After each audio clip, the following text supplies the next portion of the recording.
or so persons appreciated that artwork because it was from the old time. It was, some were saying this is like the work of Picasso. This is like the work of this, any of those legendary artists. And then a second group of people came. And they were told that, this artwork was done 2015.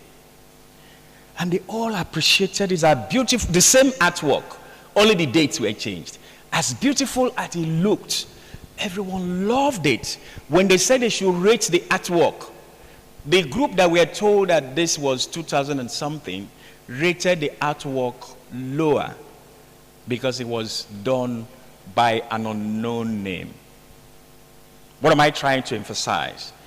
People are taking to culture, and people are taking to when that thing is old, when that man is old, when that director is a director, the junior people's views don't matter much.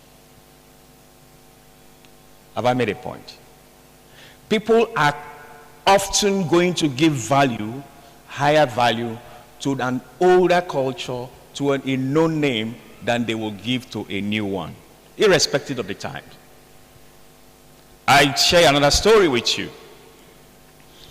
In a military formation,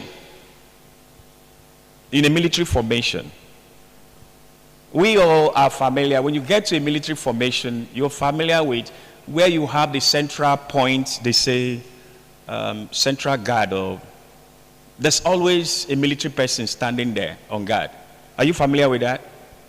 When you're getting into a military formation, there's always a military personnel standing guard. That's the central, I've forgotten what they call it. In this military formation, there is another place that is extremely hidden. It wasn't possible to relate any relevance why there will be some two guards, one during the day and one during the night there. It was not necessary. You wouldn't talk about security and you say this area, apart from the central point, where someone has to stand during the day and another person during the night. So it went on as a culture in that military formation. It went on as a culture. They changed the military commander and brought another one. The same thing remained. They brought another one. Over the years, about 5 or 6 commanders took over that command.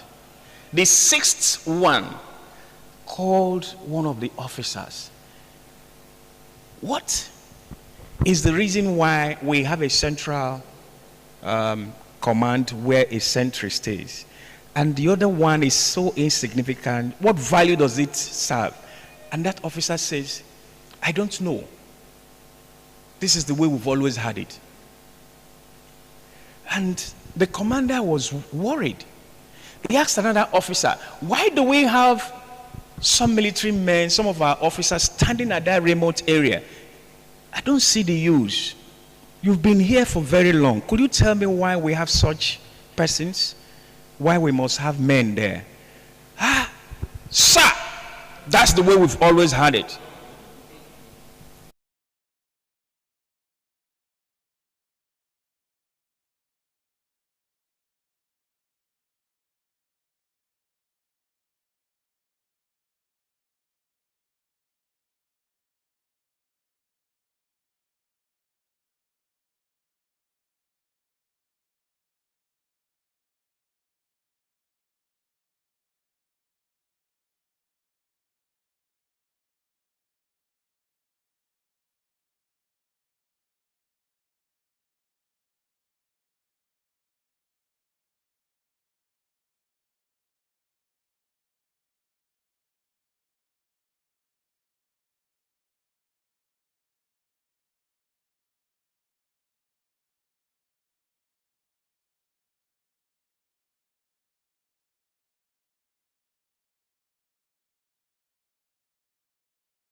off, if you want to be a change agent, if you manage people within your space of power, your space of work, you are an emerging leader, it's important for you to be a change manager.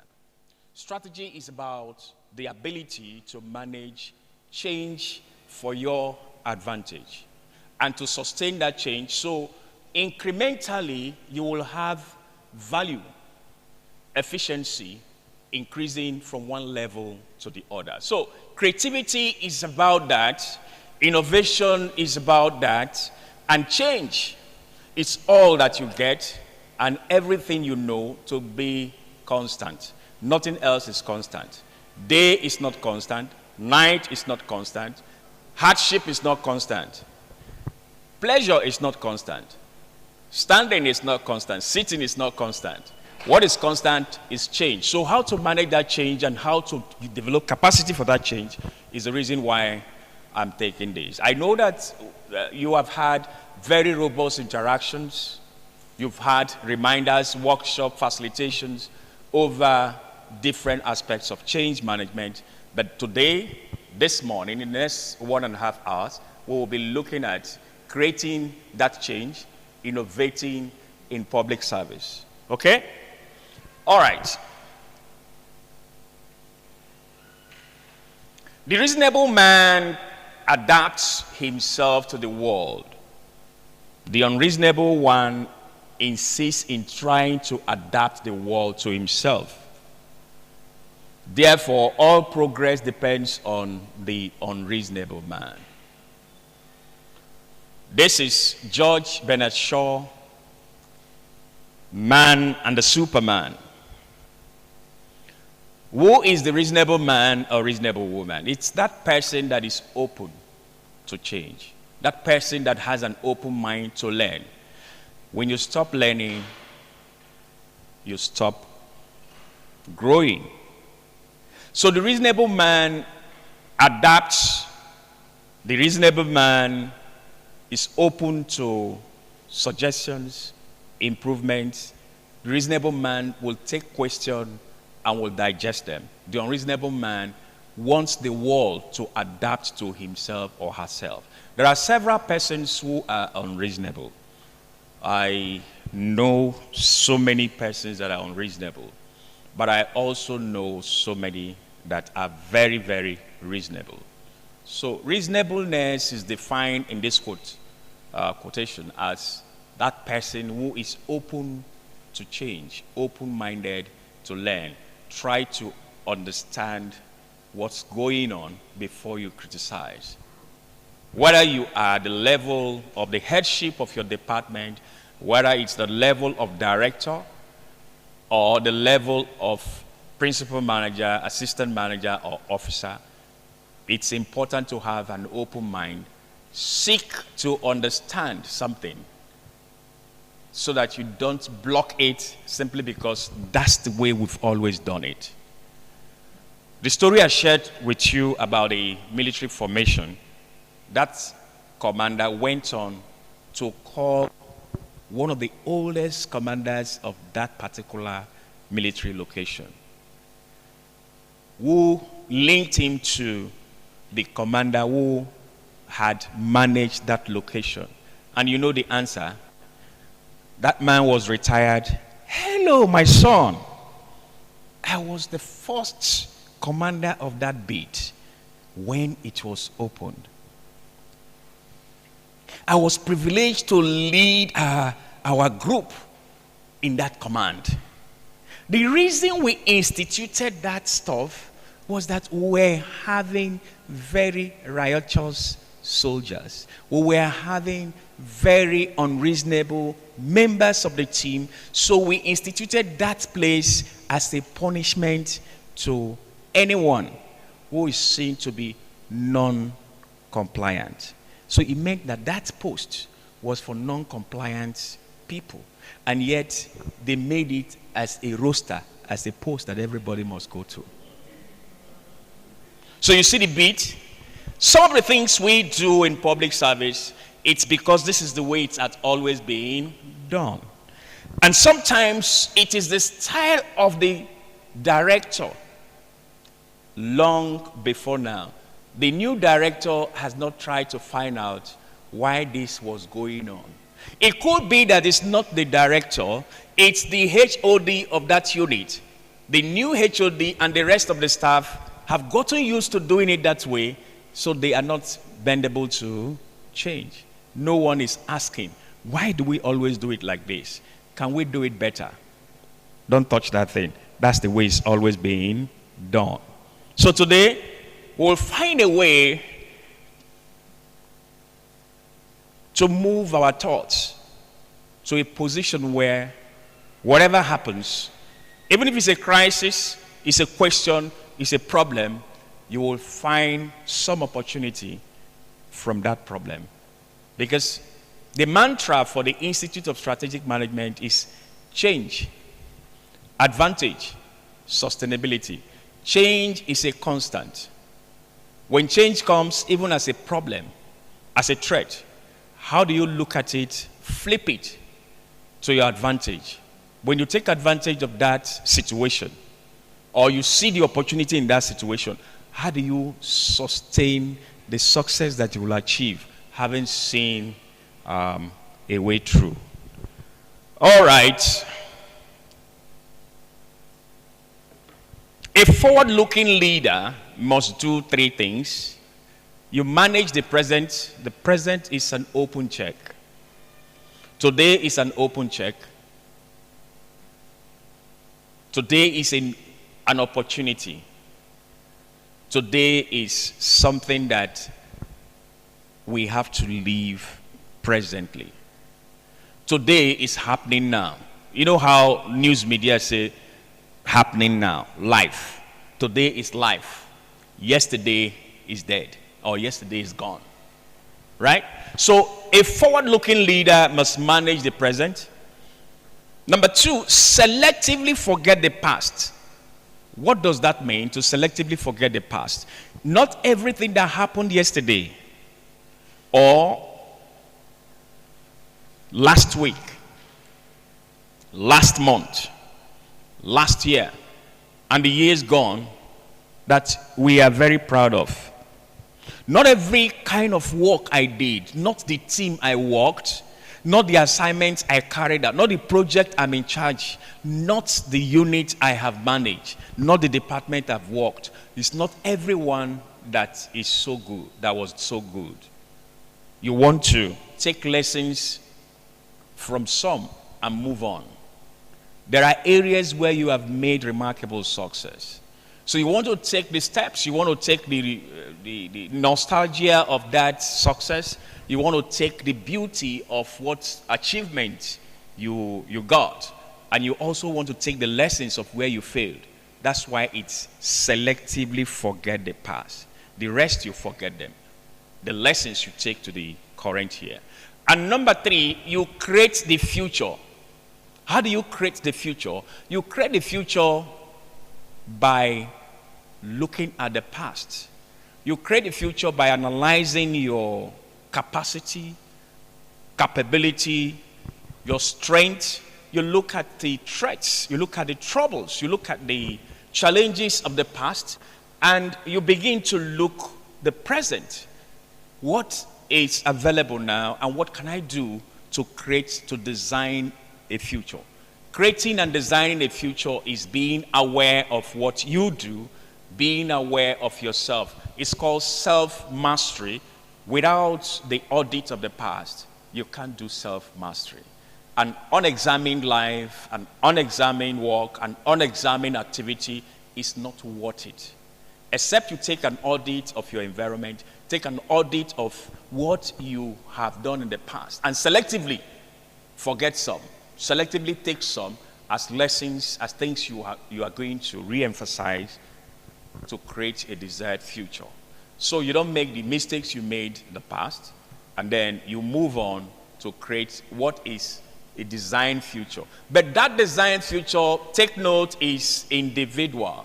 It's personal to you. So you are going to align it to the corporate goals and objectives of your organization, or the corporate goals and objective of your department or that unit.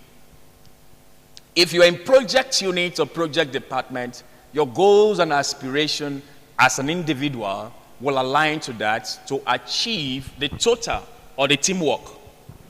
If you are the directing level, your department must, level up. Your work first as an individual will level up to be less than what is expected. Usually, together, everyone achieves more. That's team.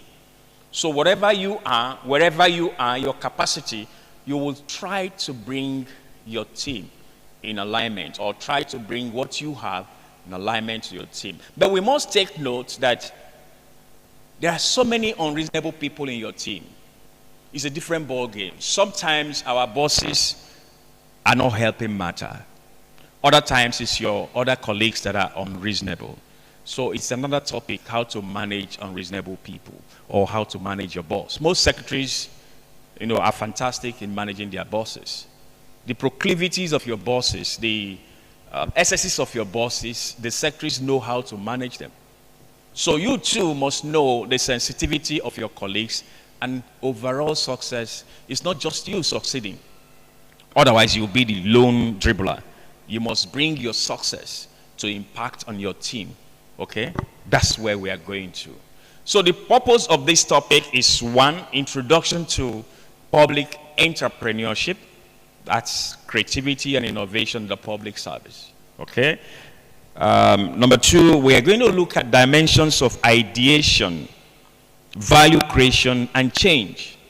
Ideation, new ideas, innovation, creating value where you are, first as an individual, as a developing leader, or as a leader, as a strategic leader. First, you will have to make it your own. Second, and then it moves to your unit, and it moves to the entire team, and of course, aligned to the corporate goals. Through what? Strategic thinking process. There is a process for strategic thinking. That process is very common, but it's not common in practice. It takes deliberate, intentional steps to succeed in strategic thinking. We will come to that. Then finally, overview of steps to leading change in an organization. When we are done with that, if we have enough time before the next speaker comes, we will share on a case study. The case study is very simple and very known to us. We are all familiar with NIPOST. NIPOST as a government agency, NIPOST as government business, we will be analyzing NIPOST. What NIPOST has lost over the years, why NIPOST have lost over the years, and what you can design for a new NIPOST. When we look at NIPOST, we'll look at GIG Logistics, the private organization, and then we might look at Singapore Post, Postal Service. We'll look at South African Postal Service. If we look at all of these, we'll look at the US Postal Service. When you do a comparison, all of these are government agencies apart from GIG. So what are they doing differently, and what can NIPOST do? If you can develop, or you can remind yourself the processes of actualizing, the processes of putting down the step-by-step how NIPOST can be revived and become more profitable, then the same process is applicable anywhere, anytime, more so to your location as a public servant. All right, let us look at the processes of change. Processes of change, and then how change happens. We are familiar with the elephant. Can an elephant dance? Yes, no. If you say no, just say no. 1, 2. Elephant is a huge animal. Can it dance? I have to know. Or, okay, 3. Any other one? Can an elephant dance? 3. 4. Who is very convinced that elephant does not dance, apart from these 4 of us? Okay, who is convinced that elephant can dance? 1, 2, 3, 4. Bros, I thought you lifted your hand before. Have you changed your mind? I thought you lifted your hand before. That elephant cannot dance. Elephant can dance. Okay, if an elephant can dance, you're convinced an elephant can dance. 1, 2, 3, 4, 5, 6. 6. 7. The rest of us are not there. Please. Wike said, Inyendeba, Inyendeba. So the rest of us are Inyendeba, Inyendeba. Yes and no. All right, let's find out.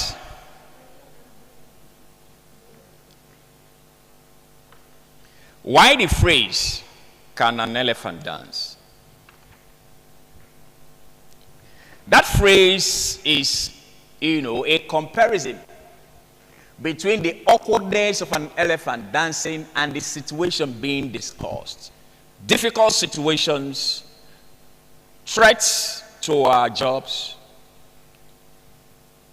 riots, rejection, lack of funds and all of that. They are Herculean, they are huge. So, when trouble comes, it's comparable to an elephant dance. This situation occurs in organizations. Organizations are like elephants, slow to change, but in life, change is inevitable. It will be very difficult for you to bring an elephant to dance. Absolutely difficult. So, also, the things that come before us, some days, some weeks, sometimes. If there is no budget to execute, it's like making an elephant dance. Because the rest of us who are working, we must get paid. Hello? If Federal Inland Revenue comes to block the gates of the commission, that such and such and such, and everybody is gone, is that not a problem for the finance people, the MD and the executive? If, for instance, the generator 1 has an issue, generator 2 has an issue, generator 3 can only serve 2 floors and can't carry the lift or elevator, what happens? That's a big challenge. Until that is solved, it means the elephant could not dance. But let's see how you can make the elephant dance. Now, whether it's for business or it's for non-profit, a problem, a challenge is a challenge until it's solved. It's not what you can say is easy. Size and strength, just like an elephant, is large and powerful. An active organization might be big, influential, and capable of handling significant challenges. It can represent an organization's impact and presence in its field. The commission is very large, across 9 states. As a matter of fact, the impact of the commission is much more than across 9 states. Therefore, the executive of the commission are very, very much on their toes. The size of the commission is large. The strength of the commission is more than 3, 4, 5 states put together. The budget of the commission is equally Herculean. And the pressure on the commission is much, much bigger than the size of the elephant. True or false? There are several pressure groups. The presidency is there. The Ministry of Regional Development, former Minister of Niger Delta, is there. The National Assembly has House of Rep and the Senate. Traditional rulers have their own. Political parties have their own. The palace boys have their own. And so forth and so on. Serious pressure. So, the ability to manage such pressure is what makes a particular regime or what makes a particular tenure to be adjudged successful or not. But the question is, that's tenure of a board. You are here, you are in the commission probably for 30 years, probably for 20 years. So if a problem comes and continue to come, a problem came 4 years ago, after 4 years you are moved up in the ladder, maybe from manager to senior manager to principal manager to assistant director, deputy director to director. You have seen, you have heard, you've been part of the teams that have worked to solve certain problems, but you were not the head. So this topic is to enable you to have capacity or develop one, or remember that you can do it even when you worked at a lower level before.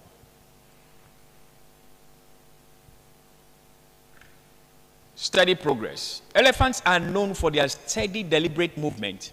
This could symbolize an organization that moves forward with purpose, making gradual but consistent progress towards its goals.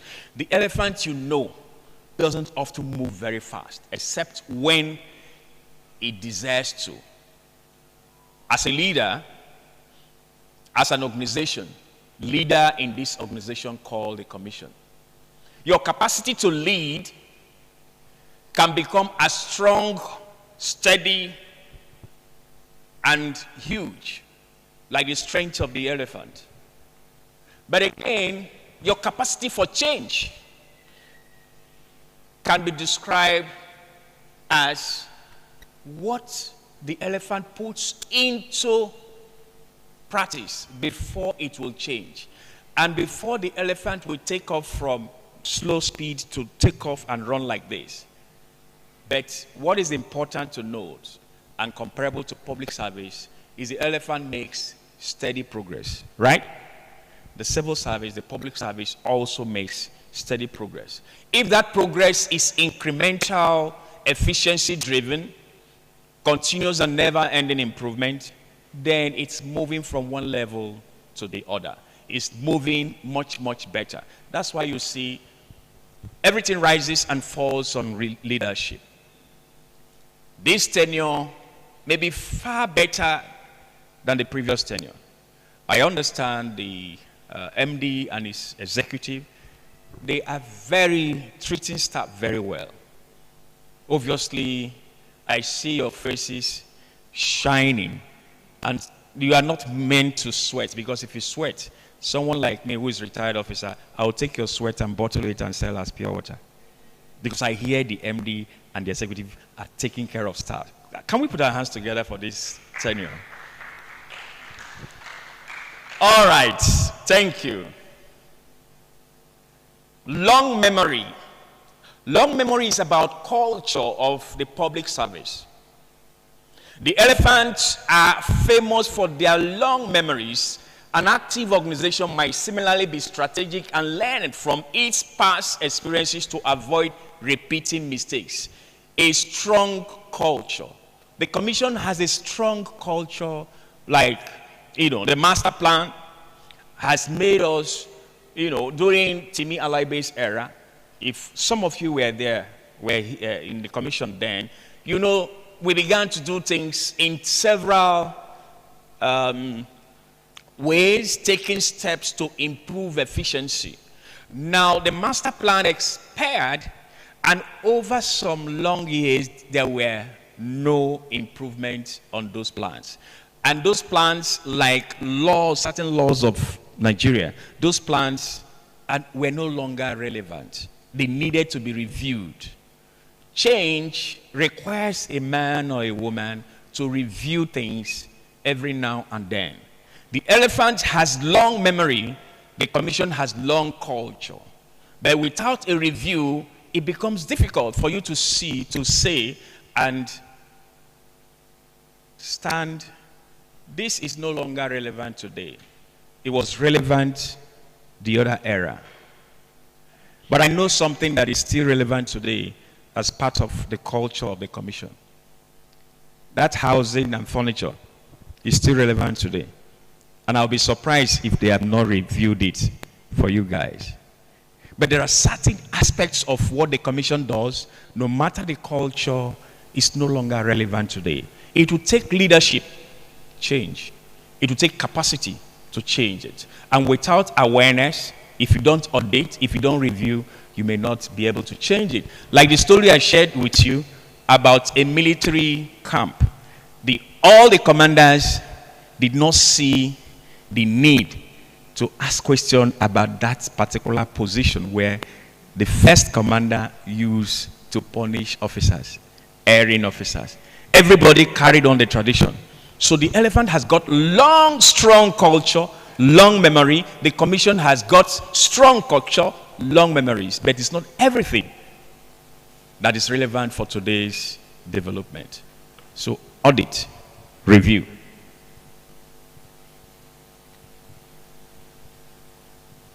Complex social structure.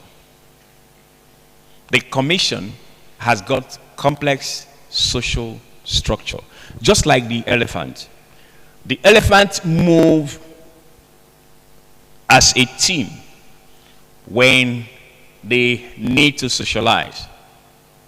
The commission has several states. Some states are producing more oil than others. But when there is the sharing must be made in such a way that it cuts across all states. True or false? Now, the elephant operates in herds with defined roles. An organization could be described as an active elephant if it has strong teamwork.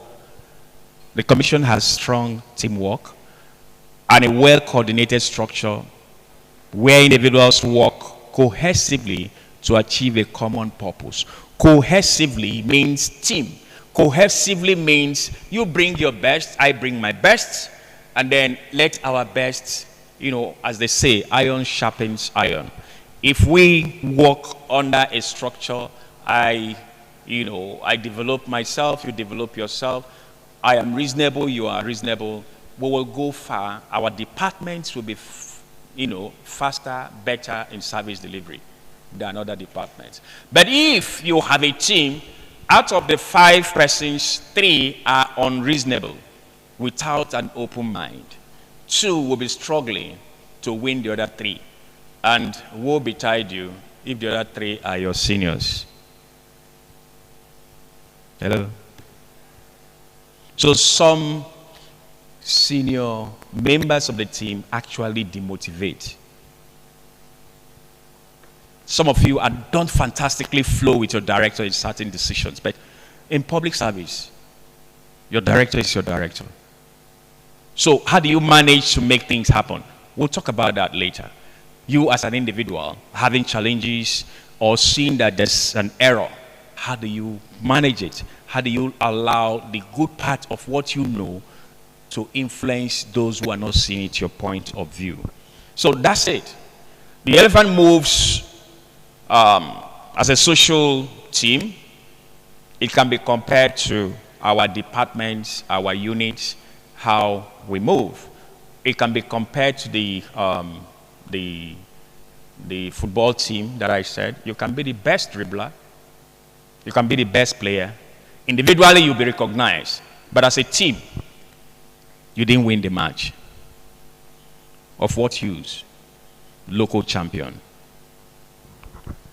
All right.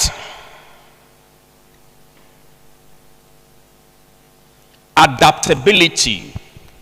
Adaptability is openness to change. Being mendable.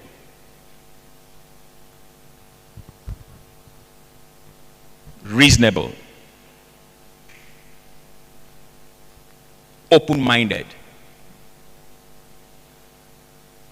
Recognize, check to see, pay attention,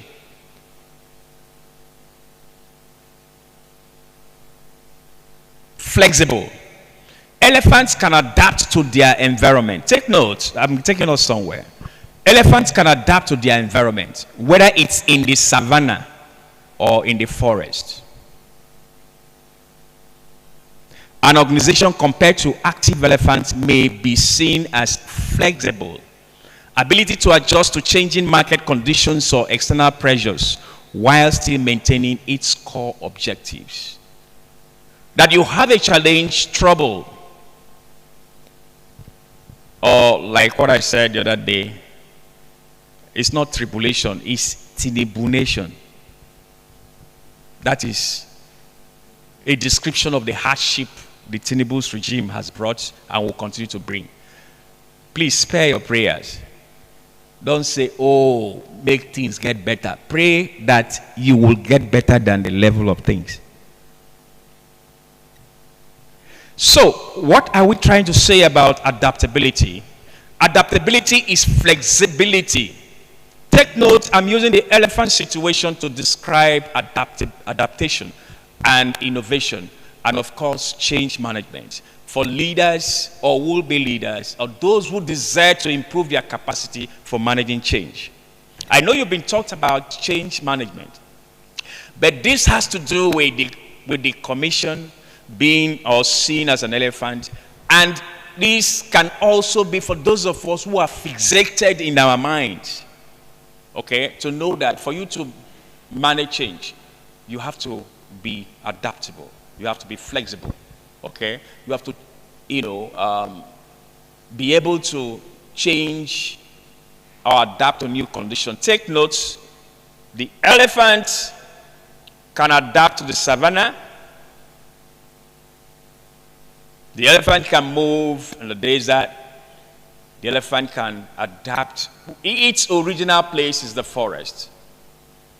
So you will soon find out why I'm using the elephant to illustrate.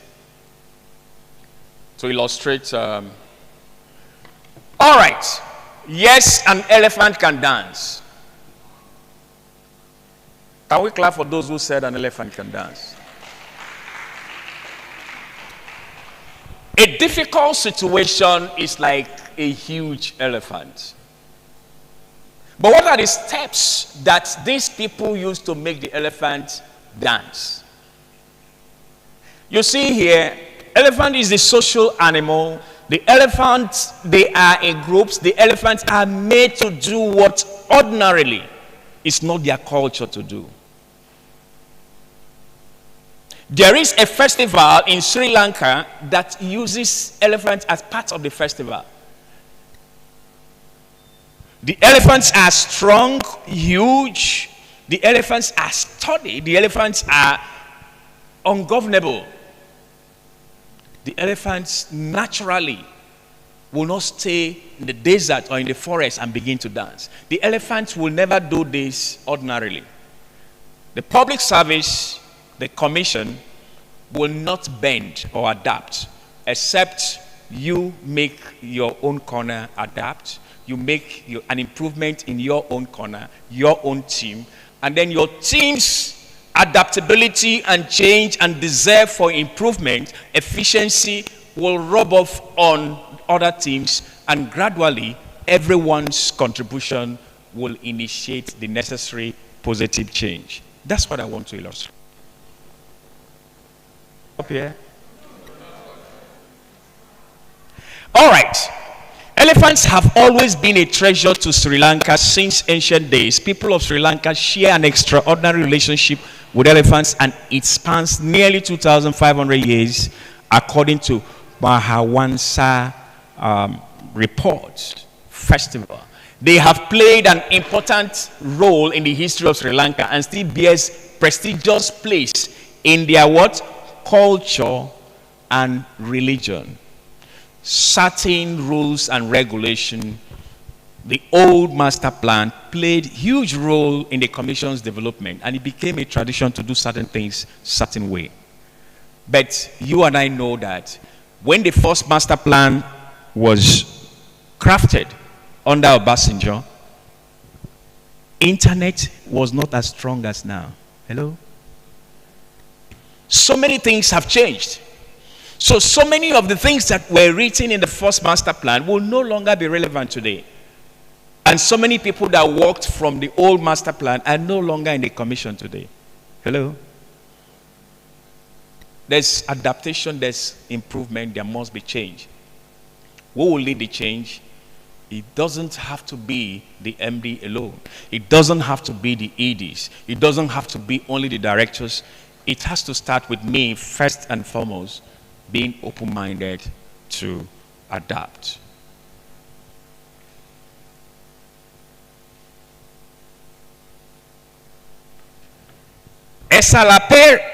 Perahera is one of the most glamorous occasions in the Buddhist culture in which elephants are being made part of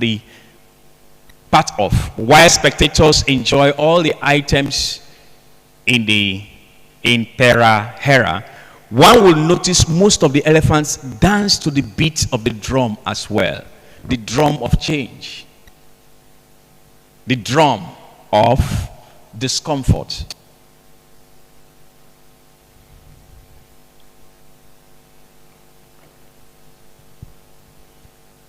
Look at this.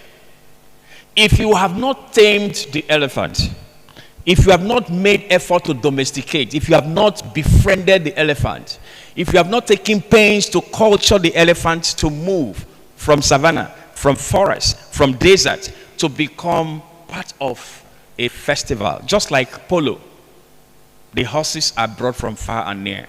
The horses know the persons who tend to them. Even dogs. So these elephants were made. Now look at the culture. You see there are more persons, more Sri Lankans than the elephant. So the elephant is a strong part of that festival. Without the presence of the elephants, that festival will not happen. The festival, take it as a huge organization.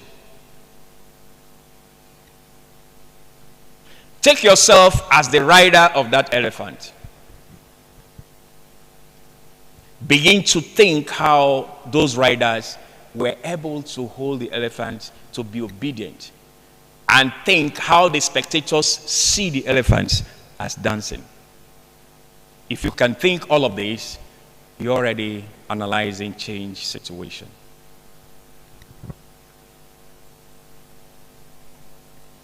It has been proven that elephants are not really dancing to the beat of the drums, but they are showing a different behavior instead. When you want to start change, initiate change, or manage change, or lead change, you will often meet blockage, non-cooperation. You will meet unfriendliness. You will meet those who are anxious to keep the old order because that's the way it has always been done. Some persons are afraid of change because it takes certain stability out of their hands. So, by the time you look at how the elephant really is made to dance, you see how people react to change and innovations. But if you initiate it, you must know steps to deepen change, to manage change. These rhythmical body movements, often synchronized with the drum beats played in the festival, and people assume it to be alinatum, meaning elephant dance. There is a reason behind all these behaviors. Number one, elephants are wild animals who enjoy hunting and roaming long distances. Once they display certain behavioral patterns which are not displayed by wild elephants, I emphasize domesticated. Remember, I said I compared them to horses. And I said once they are being fed and being tended to, they are being cultured to move from their old ways to respond in another way. It's the same pattern that you use to move change.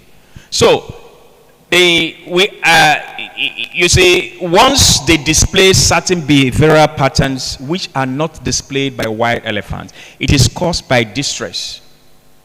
Change causes distress to some persons. It is caused by boredom. Boredom to the elephant makes the elephant feel frustrated, makes the elephant feel desolation. Out of their comfort zone. So change happens out of our comfort zone. I repeat, change happens out of our comfort zone. You have to get away from the way it has always been done. You have to be uncomfortable to see what improvements you can do to new order, the old order. You have to see how to improve the old order, or you have to see how to get a fresh thing altogether. The fresh thing or the freshness is called innovation. Sometimes it's not a total discarding of the old order, but an amendment, an abridgment. So the elephants are expressing distress. The elephants are expressing boredom. They're expressing frustration, desolation. They are out of their comfort zone. Their comfort zone is the forest, but they've been brought to around the human Sri Lankans. They've been brought to a festival. During polo events, the horses, is it their natural domain to always come to assist in golf or to be part of the golf festival? It's not. It's a creation of man. So it's a creation of change. Right? So it's important to note, from your comfort zone, where there is fear, where there is anxiety, where there is discomfort, where there is distress, there is frustration, that sometimes it's a total, we no go agree. Until you move from that fear and discomfort to a point where, you will learn. Learning is to understand what could be better than this. Learning is to understand the point of view of the bringer of that idea. Learning is to understand the ideation process. How do we move from this to this? Learning opens your heart. So the new zone that you move to is a change zone. But it has to be a positive change, because some change can be dangerous and can be negative. So the elephants dance because of this.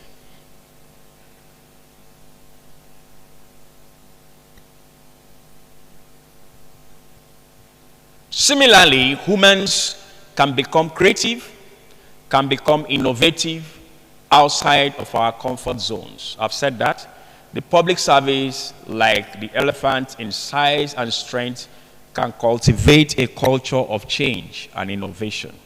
That's why there's review, retreat.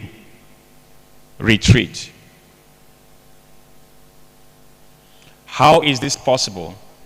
It's possible by rethinking trends, rethinking resources or budget, rethinking constraints, as well as problem flipping. Most activities will come as a problem. How do you flip it to generate a solution?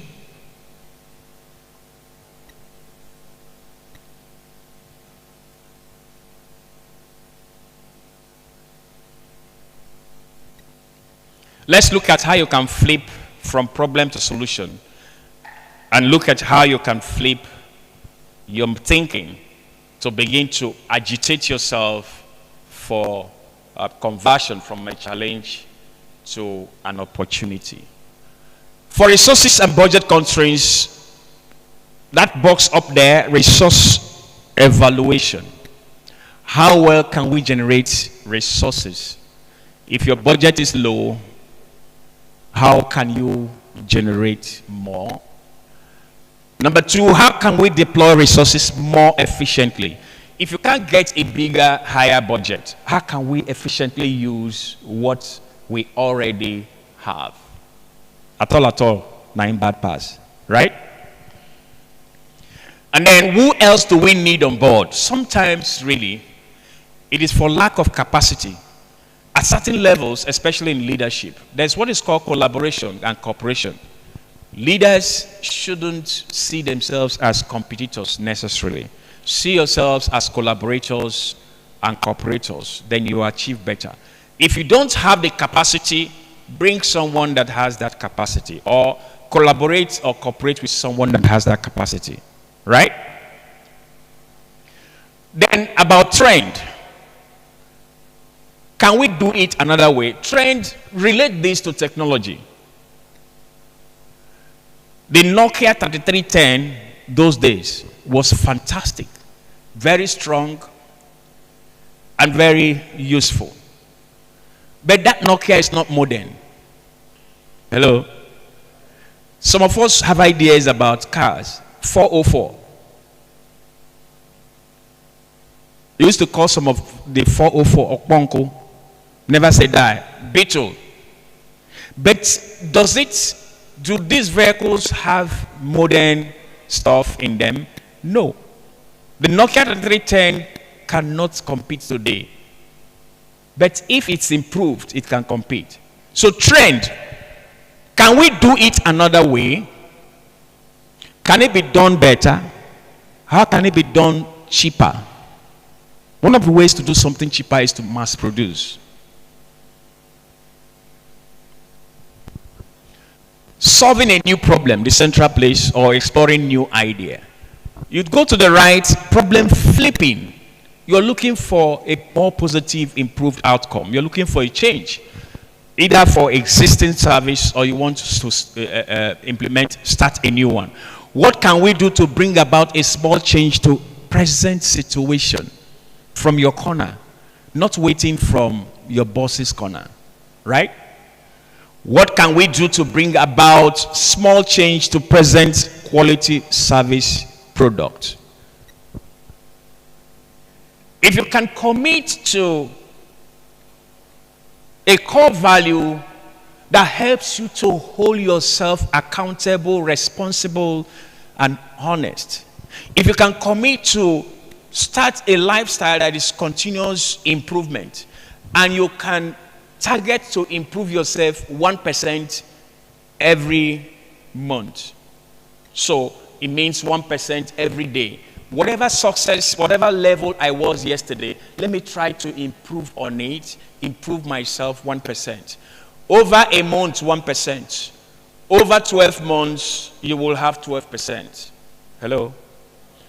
And in 4 years, if you were the MD or DG of an agency, if you can do this and you can bring your team to do this, it means 12% times 4 years tenure. For instance, government of Rivers State committing to improve service delivery, and the governor committing to work with his team to improve themselves and service delivery. 1% per month, 12% in a year, 12% times 4 years, that's 48%. I tell you, at the end of 4 years, there's going to be very remarkable improvement. If you can commit to that, building your core value, if you can commit to that with discipline, consistency, I charge you, I challenge you, you will be a better version of yourself. You don't need to compete with anyone, just committing to yourself. Irrespective of the challenges, the problems, the situations and circumstances, irrespective of how uncooperative or unreasonable my colleagues will be, or my members of my team will be, I commit to improve myself, improve my service, and improve my team. Every day, 1%. Better than yesterday. It will be done. It can be done. How can it be improved? When you have achieved a certain target, you get to the point where you ask yourself, how can I still improve myself?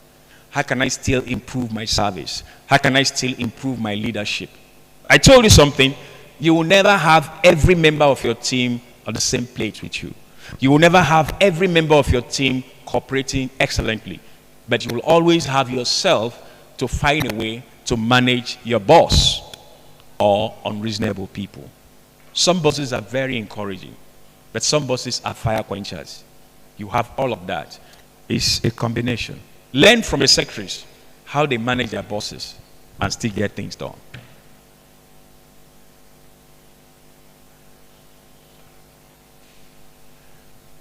Sorry, Chairman, how many more minutes do I have? Another 15. Well, okay, I won't be able to do the case study then. Look at this. is between the public sector and the private sector. The public sector is non-profit motivated. The public sector is guided by social and political objectives, while the private sector is usually primary motive. If you look at the left and the right, which is comparing public sector to private sector, you will see that the public sector that you are in, the commission itself, has motives more social. They have motives and unregulated, unscrutinized. They have motives because they have pressures. Because you have pressures, your leaders have pressures. Some of what you do are patronages instead of on purpose. And no matter how highly qualified and capable that your leaders are or you are, you will find that the pressure from above will force you to do the wrong thing sometimes, if not most times. But you have to learn the leadership of segregation. That is segregating certain things that are core to your success, critical success factors, from the ones that will bring you down, so that you are able to combine all of this on your plate and you will still make success. For instance, I was sharing with a meteorological agency, NIMET, and we're sharing on a case study. We're analyzing Hadi Sirika's regime as Minister of Aviation. Okay? And it reached a point where we had crisis because the people on the left side were arguing that he was such a bad administrator. The people on the right side were arguing that, hey, why will you say that? The people at the center were aloof. I didn't know that when they conducted employment, Hadi Sirika employed 80% of incompetent people because he was under pressure and for personal gain. And these 80% of incompetent people were placed at every strategic position, and the entire aviation thing were not moving. How can you take Arabic graduate? You take Arabic graduate to head an engineering department. So you see, some of the things that are being done, he probably didn't do that first and foremost because he wanted to achieve 80% of incompetency. He was probably under pressure. But the ability to know that I have to still achieve this by taking a competent person, competent engineer to become director of engineering will give me credit, rather than taking someone who read Arabic to head director of engineering. I'm just giving an example.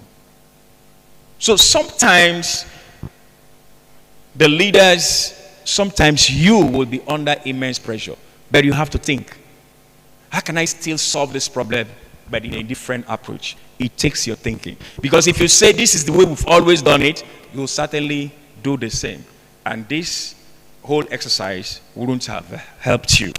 All right, because of the time that we have constraint, if you look at it, public sector is subject to public scrutiny and need to consider the interests of diverse stakeholders.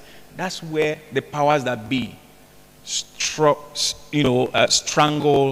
the competency and the effectiveness and capacity of agencies and public service.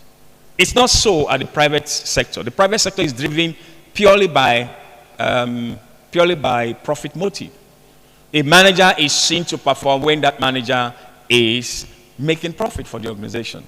But for public, a manager or a director or a DG is performing when in they settle. How do you settle if you don't criminalize your operations?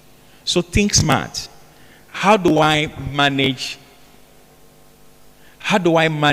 external stakeholders and still perform? It takes your thinking. Right? Okay, I won't be able to do much here, but for you to have an overview of what is on.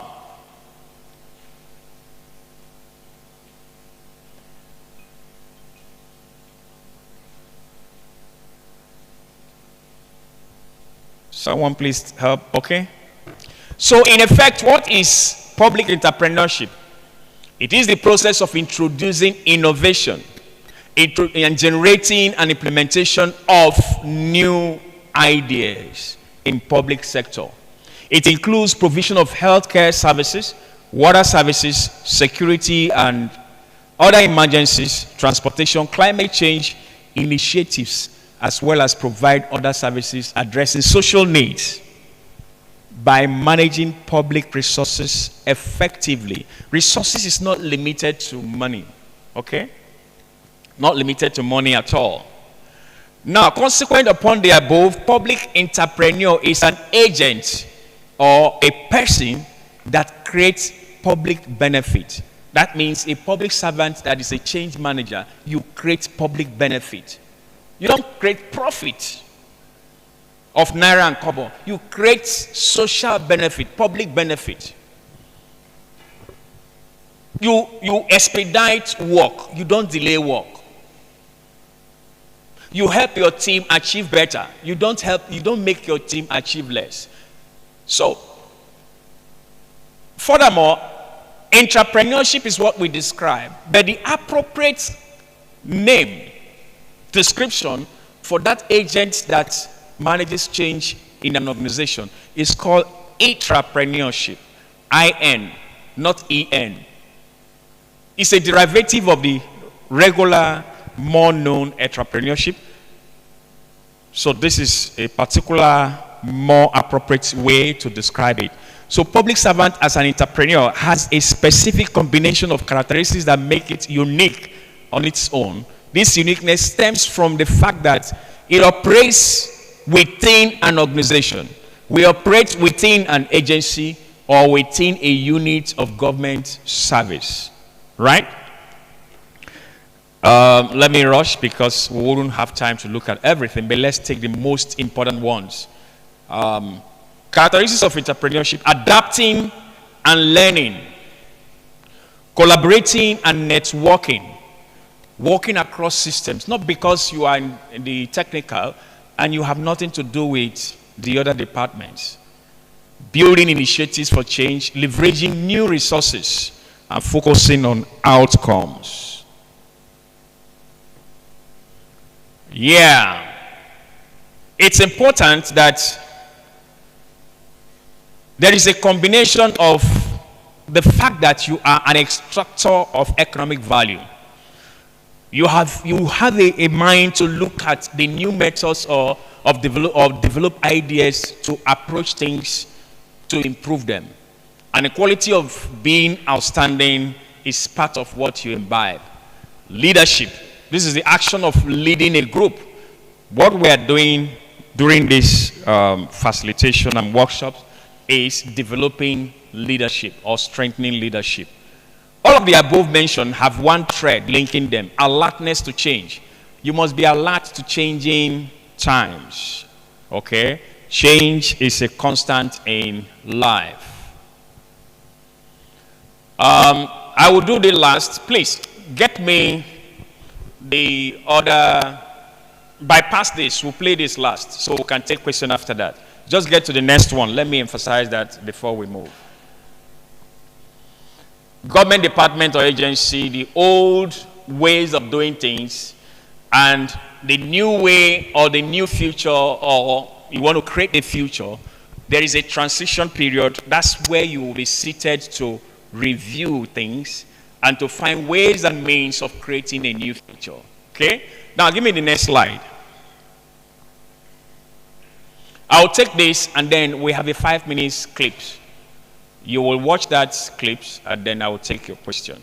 If you are taken as a member of the team to lead change, you have been directed as HOD to lead change, you have the opportunity or the privilege to be a team lead, or you desire to make change happen, this must be 4 areas that you will dive into, so to prepare yourself to lead change. Number 1 is awareness. There must be system examination. You must examine the systems and structure of that organization. The system and structure of what you are about to take over or you have taken over. You must understand the details, the information. You must understand the way and manner things are done. So you must examine, or you must audit, you must review. You must do performance evaluation to be able to know what level or what status, right? The second one is that must be clarity. You must have smart definition of what you are about to go to. You must understand the what and the why. Okay? And then, of course, the purpose and the value. When you have done this, you must communicate. Communication, communication, communication. Communication, communication, communication. If your subordinates, your colleagues, your collaborators, and those you will cooperate with are not well informed, you will already be failing. 1, awareness. 2, clarity. And under clarity, we have implantation.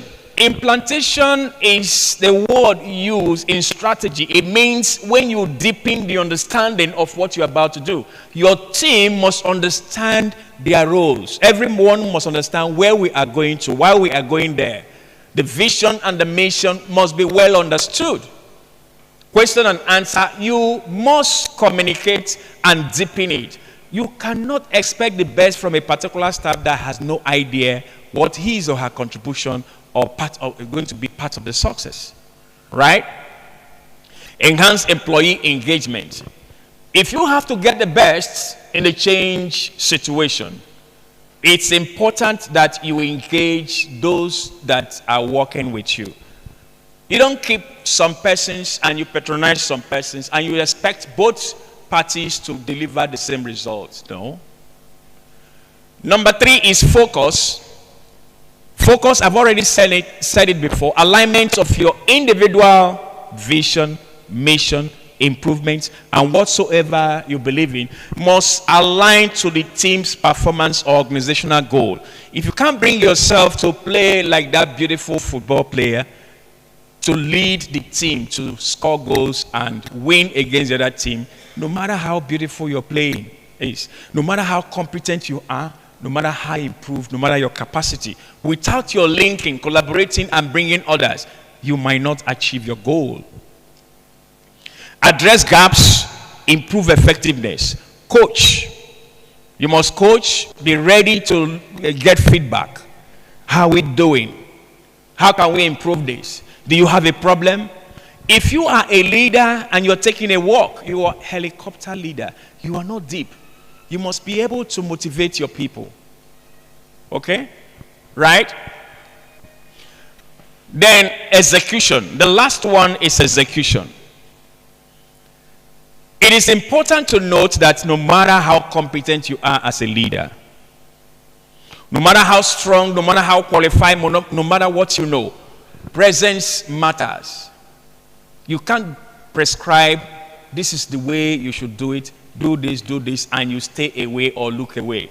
Presence matters. For you to get results, presence matters. Management presence is important, not only when you have to sign a memo, not only like some local government people. They used to be only when allocation will come, you see them in the office. No. You can't get results by staying away. Management presence is important. Monitoring and supervision. You can't get results over what or from what you have not supervised. You can't get results. Okay, let's put it in a better way. You can't always get results from what you have not supervised, especially if you have deformed, misinformed, and uninformed people. Or you probably have people who are not at the same level of competence the way you were expecting them. You can't get results. So it's from monitoring and supervision that you can do that. Reward and recognition. You must reward those who are doing well, recognize them. Good leaders don't have all the answers. They cannot produce all by themselves. There are certain persons who are your go-to persons, who you sound things out. As a leader, recognize those people. You don't have to say, okay, Mr. A or Mrs. B said this, but you say one of us made this happen. When it's time to celebrate such persons, please do well celebrate them. It helps to boost morale. Hello? Accountability and compliance. For you to succeed, you must succeed well. Don't succeed by breaking the rules. Don't succeed by breaking the law. Okay? Value creation and value enhancement. When you create value at this level, like I said, every day I want to create 1% higher value than I did yesterday. When your team creates value that's 1% higher than yesterday, you have to enhance the value by tomorrow. That's continuous. If you don't enhance the value by tomorrow, in strategy, we say whatever thing that you know, competencies, capabilities, resources that you have yesterday, they are not good enough for today's challenges. So you must keep enhancing the value, right? Okay.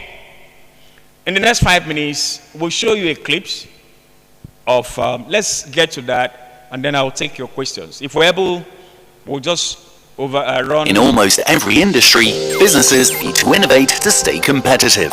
But innovation can occur on many different levels and isn't always a guarantee for success. So let's explore where, how, and why businesses innovate and how they can do it successfully. The most common and straightforward place for a business to innovate is in its products and services. Apple's iPhone or Netflix's movie streaming would all fall under the umbrella of product innovation. Many of these innovations are a result of R&D or some new technological breakthrough. But very often, these companies use existing technologies in new ways or in different combinations. For example, Netflix combined their existing library of licensed movies and their subscription model with the emerging technology of video streaming to create an unprecedented success. Products and services aren't the only things companies can innovate. Every business function can be improved through innovation, whether it's the company's business model, their internal processes and structures, or even creating a whole new industry. These kinds of changes don't usually happen in a vacuum. Companies can create internal environments that are conducive to innovation. One of the ways to do this is to have a business culture with looser structures and procedures. There need to be opportunities for collaboration across departments and open communication throughout the corporate structure. This enables internal networking that can often result in new ideas. Another key aspect is leadership. When leaders lack vision and are resistant to change, it results in a lack of motivation and a risk-avoiding attitude within the company. Innovative companies have leaders that can clearly articulate their vision and inspire their employees to constantly challenge the status quo. So, having leadership that clearly defines overall goals and enough freedom and information flow within the company allows employees to find innovative ways to reach these goals. On a larger scale, governments and other public sector bodies can create an ecosystem that enables innovation for businesses. First of all, they can accelerate technological development through research funding and public-private partnerships.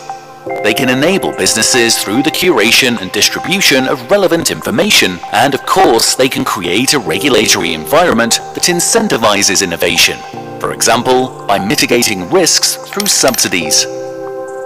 For business innovation to be successful, it usually requires a combination of these factors.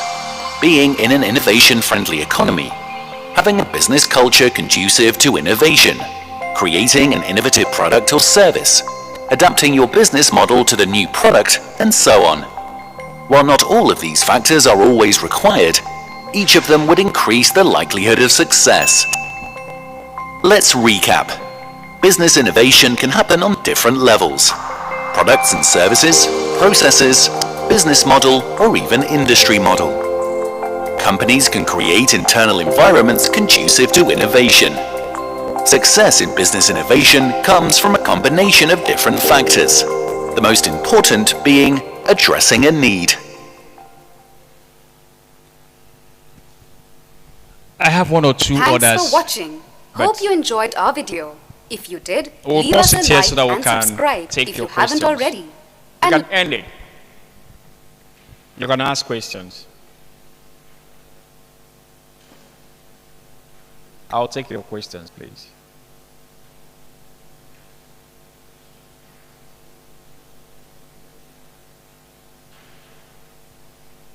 Remember the story from the huge elephant. How to make an elephant dance.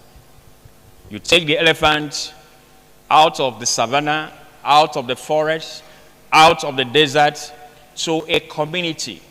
The Sri Lankans took the elephant, as huge as it was, or as it is, and made the elephant part of their festival. Remember, the story I shared with you, the pictures, the images of the elephant, people thought the elephant was really very happy to be moved out. But the elephant was domesticated and cultured, taken out of its comfort zone, and then made to be responding to drum beats. As the elephant was doing the legs like this, they were beating the drum to the pace. And onlookers said, hey, the elephant is dancing. But you took the elephant out of its comfort zone to begin to respond. And what the elephant is exhibiting is distress, boredom, until it reached a point where it becomes easy. Anytime the drum is beating, the elephant begins to make the same movement. It means the elephant has adapted to that change. The elephant has accepted that that festival is part of its own new location. The same way you can orchestrate change. Change has to move. You have to move your mind. You have to move your men. You have to move them away from the comfort zone to the learning zone. And from the learning zone where you deepen, communicate, and envision, a good leader will take the people now to the point where they can accept change. Accepting change has 4 levels of things to do. Number 1, what did I say? Awareness. Number 2, I said clarity. Number 3, I said focus. Number 4, I said execution. Execution is defined as the discipline of getting things done. I said to us, managers, leaders who don't show presence, you will not have the opportunity of M&E, which is monitoring and evaluation or supervision. And without that, results are definitely very crooked. Question? Yes. Thank you very much, sir. My name is Kennedy Damat. You're welcome, sir. I want to ask, sir, is it right to get results without minding the process to which that result is being gotten? I already said that out of the 4 levels of approaching change management, okay, I said that you must be accountable and compliant. If you breach accountability and compliance, your results may look fantastic, but the process is flawed. And organizations are open to being accountable. Right? So you as a leader, you must take steps to be compliant. Without compliance and accountability, your results will be flawed. I hope I've answered you. All right. Next question.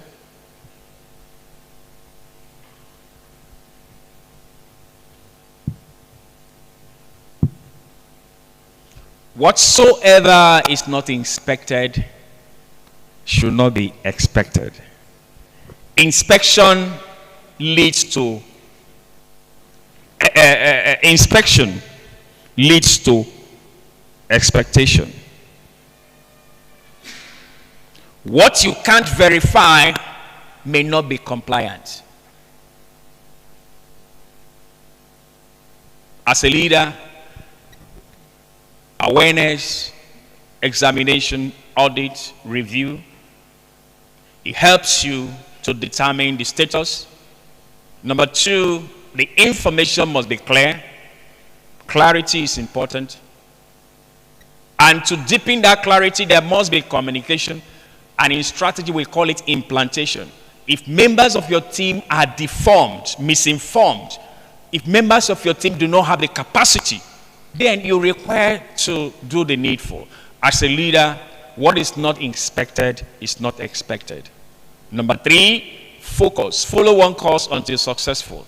If you cannot monitor and evaluate, if you cannot be accountable, if you cannot be compliant, then you have an issue. And take note, I said something about team. Together, everyone achieves more. If you are a dribbler and a forwarder in a football team, no matter how skillful you are, as long as your team is not winning against the other team, to what use? So individual competency and capacity or improvement, you must bring that to align to your team, to align to your organization. I said I opened this speech or this workshop with a quotation from Bernard Shaw. The world depends on the unreasonable man because not many persons are reasonable. There will never be a time that you will have a total cooperation. All members of your team are at the same level of capacity or capability. But it depends on you how to win people, manage people. And I said, go to the secretaries. They know how to manage their bosses. No matter how irresponsible, no matter how scattered a boss is, the secretary always knows how to work with that boss. It's another topic, managing your boss. But if you have to be a successful leader or strategist, you must come out of the box. Take this and take it home. As a strategist, some say think inside the box, some say think outside the box, and some say think anyhow. I need you to know that part of what you have to do as an individual, as a person, is to think without a box. When you think without a box, you think wild, you think deep, you think complex, you think diverse, you think all round. Because your decision today or your thinking or the status of what you're looking at may impact beyond your immediate profession, your immediate environment, your immediate commission. And if that thing has to do with IT, a little spark of change from somewhere in America can overrun your result. Why don't you think and think wild? Thank you very much.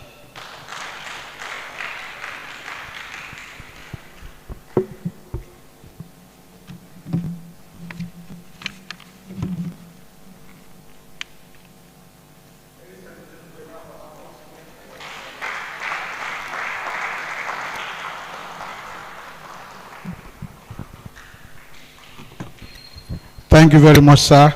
Please, we'll just move quickly because I want us to close early. So we'll go straight to the second paper and then we'll go for lunch and close. Is that okay? All right, ladies and gentlemen, please help me welcome our second speaker. Is he here? Please, okay. All right. Help me put your hands together. Without much further ado, help me welcome Mr. Anselm Akonam Asuzu. Please, sir, come forward. Thank you very much. Please, can I have the next presentation, please? A round of applause again, please. Thank you.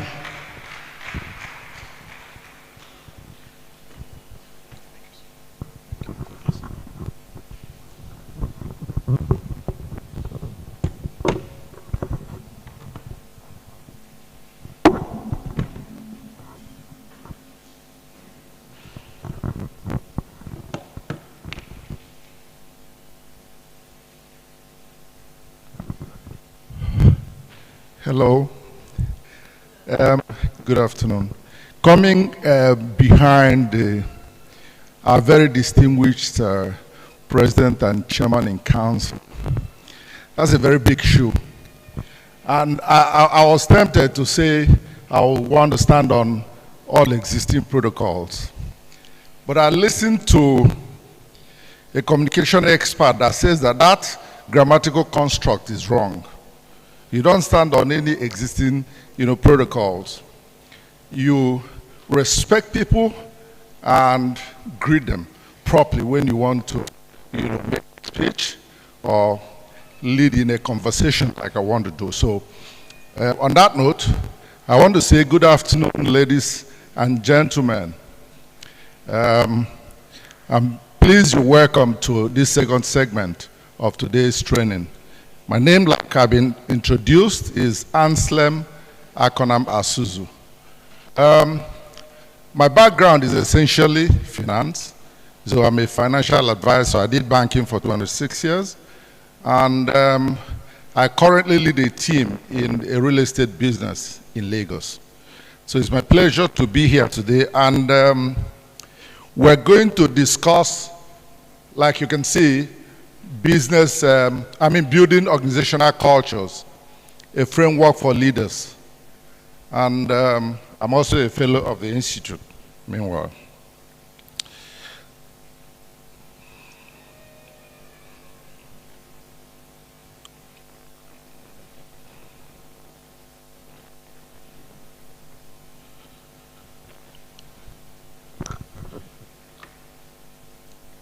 If I can get this slide moving, maybe you guys can help. Okay, so the first thing we are going to discuss today, exactly why do we want to, do this program? Why do we want to bring this as part of, the bouquet of this training? The program will compel attendees, which are leaders, by all intents and purposes, to examine their beliefs and practices pertaining to organizational culture. We will achieve this goal today, collectively, by looking at case studies, by, making inquiries among ourselves, and by, reflection on what organizational, culture exactly is, and then, of course, by discussion. I want this to be as interactive as possible. Please.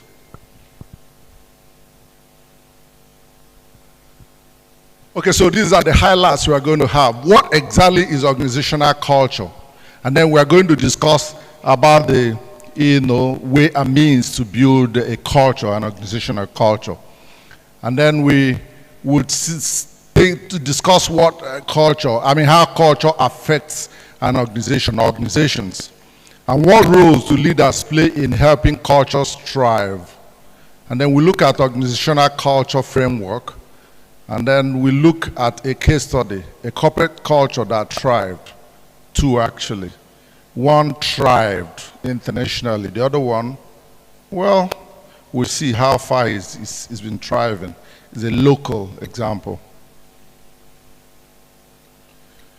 And this is by way of executive summary. Some of the big issues, the big picture we, arrive at ultimately. Culture is created largely at the top of an organization. It's oftentimes initiated and championed by the execs of an organization, top management. The leader's personal behavior must be consistent with the demands of cultural change. As we always say, you need to walk your talk as a leader. Many cultural change programs are constructed the wrong way around. Culture first, behavior second.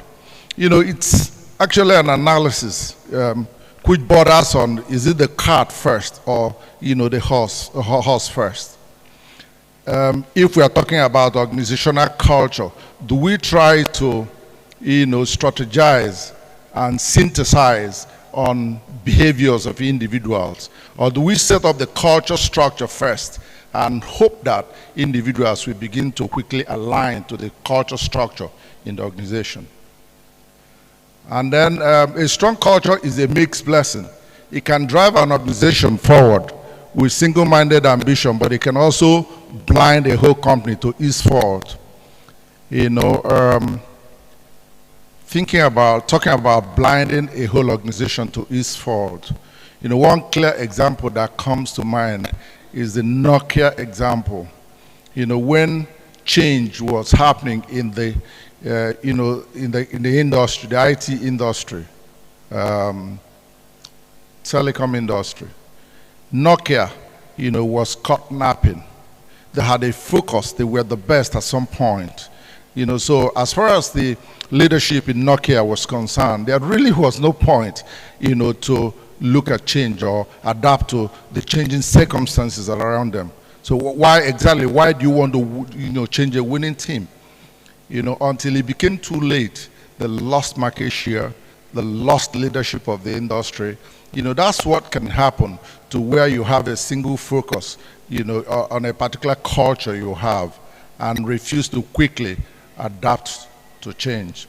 And then culture is as important as strategy when it comes to long-term success of any organization. It's actually culture that drives the subsets of every organization. People have got to have the right attitude if you must, arrive at the bottom line, which is usually organizational goals. This is supposed to be a conversation, actually.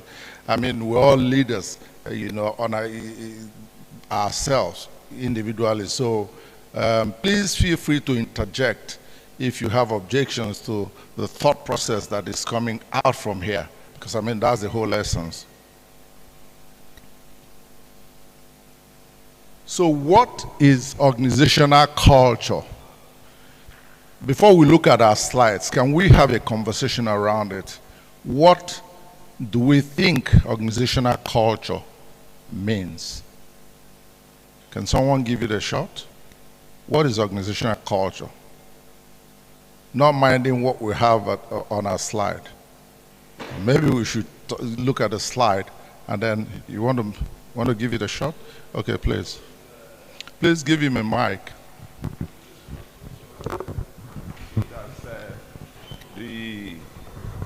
The way the organization do its business, the way it outlook, and what it attempts to do, and how it hopes to do it. Okay. So the way and manner of doing it. Okay. So we can. We have something close to that here, the way we do things here. So that's exactly what. Please, can we have another? Okay, yes. Okay, a defined norm, behavior, and way that is being set out by an organization for its staff. Okay. More like a collective, corporate mindset. Yeah. So that's correct. The collective programming of the mind, which distinguishes the members of one organization from another. Like NDDC and OMPADEC. It's one organization was given rise by the other one. But I think that maybe because of the interplay of leadership and, the externalities surrounding them, the corporate mindset of OMPADEC probably was different from the NDDC that we have today. So you could say the collective programming of the mind, which distinguishes the members of OMPADEC at the time it was, and those of NDDC today. Maybe the NDDC of today has younger, more vibrant, more nimble minds running it. I can't remember, I don't know of, OMPADEC. I've met a couple of people who worked in OMPADEC. But I suspect that, there will be more, modernity in terms of thought process, of the NDDC people today. So, so you can look at the thought process, corporate thought process, the programming of the minds of people who were at OMPADEC and what you have today at NDDC. Or if you look at other organizations, you have a case study of MPA coming, how people think in MPA of Nigeria, and then the Ports Authority of other organizations. Of course, it dovetails ultimately to how the bottom lines are achieved. I can quickly, make an example. If you look at the clearing of process of clearing goods in our country, I did a study of that, and I saw that it takes between a week and 3 weeks at normal times to clear goods in Nigeria.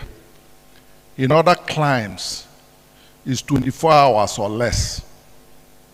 Of course, we have not even the factors, other factors in our country, have not even kicked in when you talk about port congestions and things like that. So someone who is in MPA, for example, will look at a timeline, turnaround time of 1 week as a very good time. But someone who works in a post authority in other climes will look at even 48 hours as a bad timing for clearing of goods. So, environments affect this, but it also borders on what people in that organization think is, their best shot to excellence. And so collective programming of the mind of people in organization, that's said by Gert Hofstede, a Dutch academic who studied the subject intensively. And then we have the second, definition, what a corporation has learned as a total social unit over the course of its history. Usually we will start with culture, and then there's evolution. You keep adapting, it keeps evolving. So over time, culture, organizational culture, then becomes what the organization have learned collectively over their history. And then the way we do things here, that's what most managers usually, if you ask them, what does organizational culture mean? They say, it's the way we do things here. And then organizational culture encompasses the values, practices, and procedures based on policies of the organization. Meaning that, somewhere along the way, the policies in the organization affects the kind of culture, that obtains in that, in that organization. And then individuals as a team agreeing upon the common values that bind them. We ultimately talk about, core values and all that, but, you come together in an organization, through conversations that happen in the organization, you would, ultimately agree on the kind of values that will drive the corporate thought process. How does culture affect organizations? How does culture, organizational culture, or culture affect organizations? Culture significantly impact organizations by, first of all, shaping the employee's behavior. If it's a culture that targets top-notch excellence, of course you see that in behaviors and in overall disposition, the members of the staff will display excellence. Those who fail to do so along the line will have to, the organization will have to find a way of getting them off the beat. And then the second thing is that it provides a common framework for decision making. If your organization has a culture that focuses on short-term, profitability, for example, of course, the decision making will have to be, short-term in this position. But if you think long-term, some organizations, by their culture, think about sustainability, long-term survival. Others think about making profit in the short term. So those combo will determine, the framework for everyday decision making in the organization. Then influencing employees' engagement, productivity, and innovation. That's what culture does to it. It influences employee engagement, productivity, and innovation. We get to ultimately talk about employee engagement, where we talk about ownership and the spirit of, having that spirit of stakeholdership. This is our thing. I'm part of this system, and we've got to make it work. And then culture, affects an organization by determining the organization's ability to adapt to change, ultimately affecting her success or failure. So what roles do leaders play in helping cultures thrive? The first thing that leaders do would be to actively define, communicate, and model the desired values and behavior. Leaders in organizations, you've got to be at the forefront of modeling what you want to happen in the organization. So that's one major role that leaders play in the organization. I'm seeing people dozing. Is this class boring? If the class is boring, maybe I should pump up the action a little bit more, you know. But I think we should just try and make it interactive and part of everything we're discussing. So we don't doze. So the second thing leaders do is to set the broad strategies and overall tone for the organization. In a number of organizations, the strategies that run the organization come from the top, the execs. That's top management. But there are other ones too that, you know, democratize, you know, strategy decisions. You have town halls, you have all kinds of, you know, knowledge sharings where the sum total, the outcome, actually forms the nucleus of the strategies of the organization. And then leaders empower employees to contribute and develop ownership. I had mentioned ownership because it's crucial, you know, to the success of organizations. It's the leaders through the culture that they develop that empower employees to contribute and develop ownership. I won't overemphasize this at this point because along the way, we actually see what the ownership spirit, the ownership mindset of individual members of the organization does to its success. And then leaders help adapt the culture to changing circumstances. I mentioned about Nokia. Where organizations don't adapt to changing circumstances, they die, you know, somewhere along the line. It may not happen immediately, but it does happen because competition will eventually drive them to death. So the leaders must make sure that the culture of the organization keeps adapting, you know, against the backdrop of changes that happen at the marketplace. Any contribution so far or questions? Okay. Okay, yes. Thank you, Mom.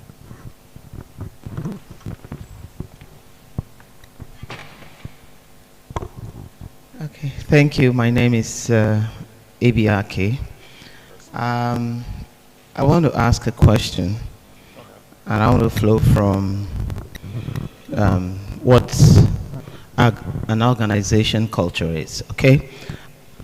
Organization culture, all right, as we have seen it, it's a lifestyle, an organizational lifestyle.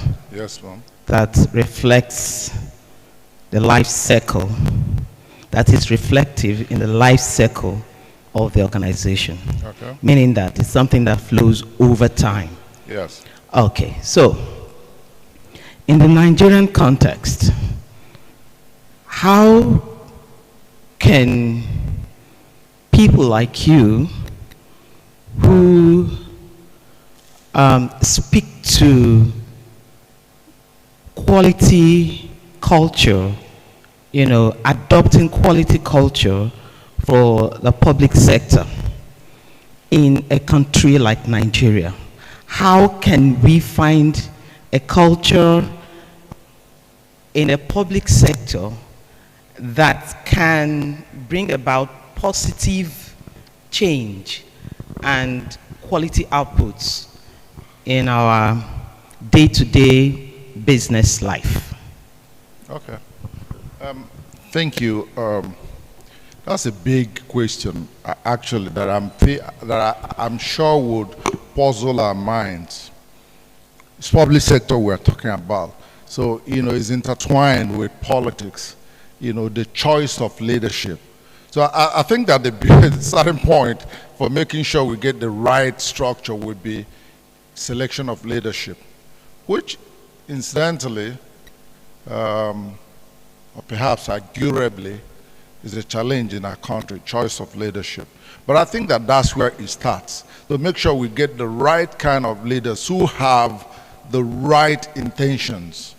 Because culture doesn't come by where there is no, you know, right intention. And the correct right intention, of course, would be, you know, what is good for the collective good. You know, so the starting point would be to choose, you know, the right leadership, whether it's in the political circle or in making appointments. We should put the right people in place. But that's a challenge, obviously, maybe across the world, but to a large extent in our country. And I'm not talking specifically about any particular leadership structure now, but over time we've seen that it's been a bit challenging. But so will we all fold our hands and say, since we've not got the right leadership in place, that we shouldn't, shoot for quality culture? That's why when it comes down to what you do as an individual, or as a team lead, or as a leader of an organization, I think that what will be important is for us to start from where we are, from ourselves, without any chest thumping. I'll give you an instance of myself.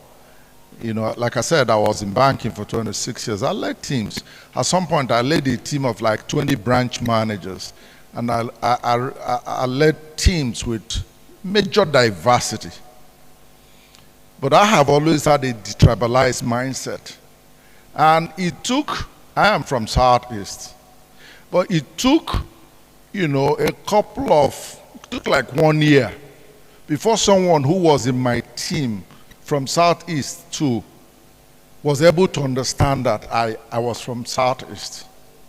I was leading a team of Yorubas, people from the north, people from River State majorly, because I was working in Port Harcourt at the time.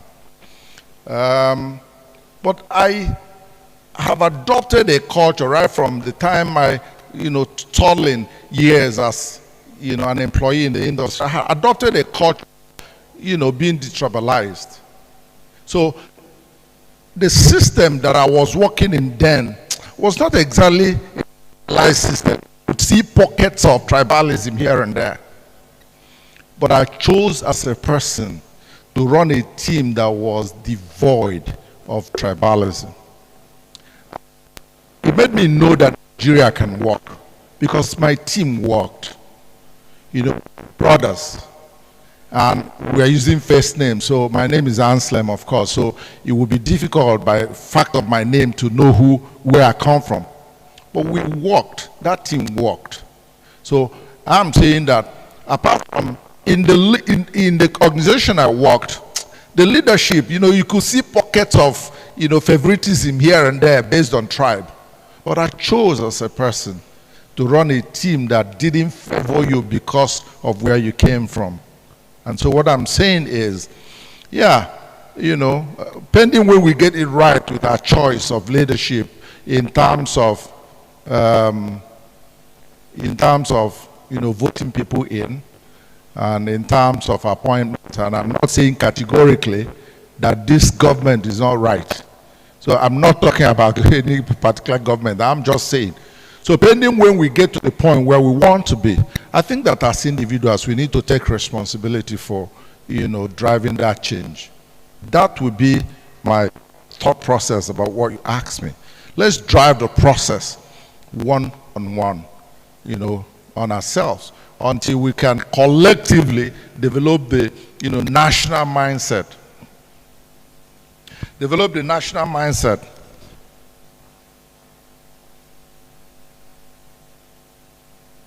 Okay.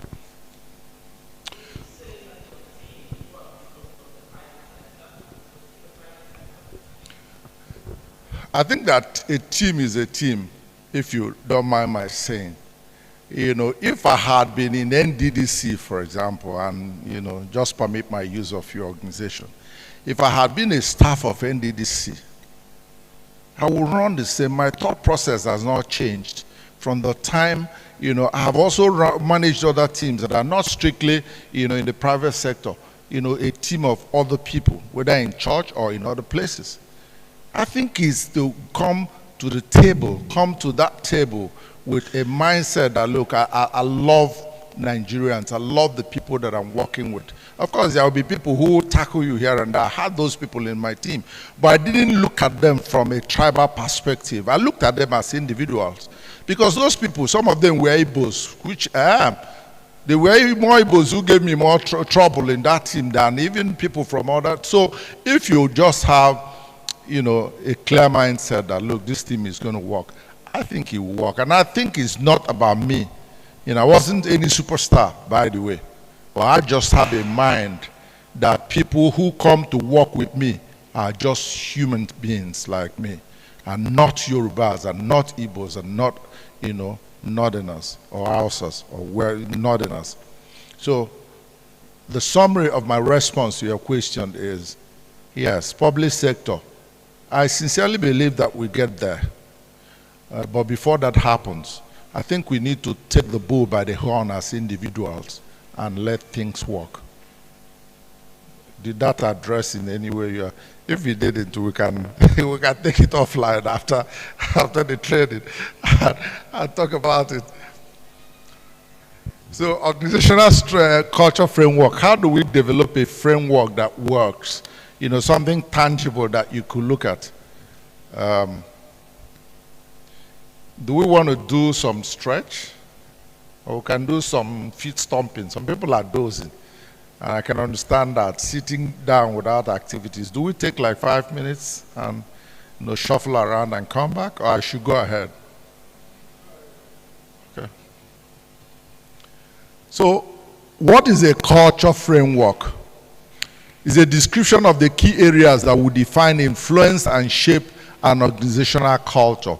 The key areas, description of the key areas that would define, influence, and shape an organization's culture. A framework helps an organization to intentionally create the culture that will deliver on her goals, to intentionally, create a culture that will develop on her goals. These are the elements of a culture framework. First of all, we try to understand what a culture framework is, and now we're looking at the elements. What are the subsets of, a standard culture framework? And the elements are, first of all, there must be goals. The organization must understand their big why. Why are we in business? Why are we NDDC? I'm sure NDDC has a framework, which starts from the goals. Why was NDDC put in place, for example? Has a corporate goals. And then on the right, or before the right, because the right, our right is they're actually like, some bit of tangibles that you have. The rules, the policies, the strategies. On our left, we have values. Talk about corporate values. Just like individuals have values, the organization must have values. I'm sure NDDC has its corporate values. How would individual staff relate among themselves? Culture of respect, culture of empathy, putting the other person, above you, so to speak, or thinking of the other person while you also think about your own. And then an organization will have, corporate empathy when you try to look at Go Congress. Go Congress means that you know that people, before they come to work with you, have their individual aspirations, their goals. So they bring their goals to come to your organization, and then you have corporate goals, and they have to, agree at some point. That's how you develop ownership. So I want to develop my career in NDDC. I want to make money, send my kids to school. And if you are asking me to work for you as an organization and those goals are not being looked at, I have health goals, as individuals. I want to improve my, knowledge base by going to school, while I work for you. If you're not looking at those things when you are doing your culture and doing your policies, there's a disconnect. And that's how you see people goofing around organizations, not taking ownership. So we look at the values, we look at the mission.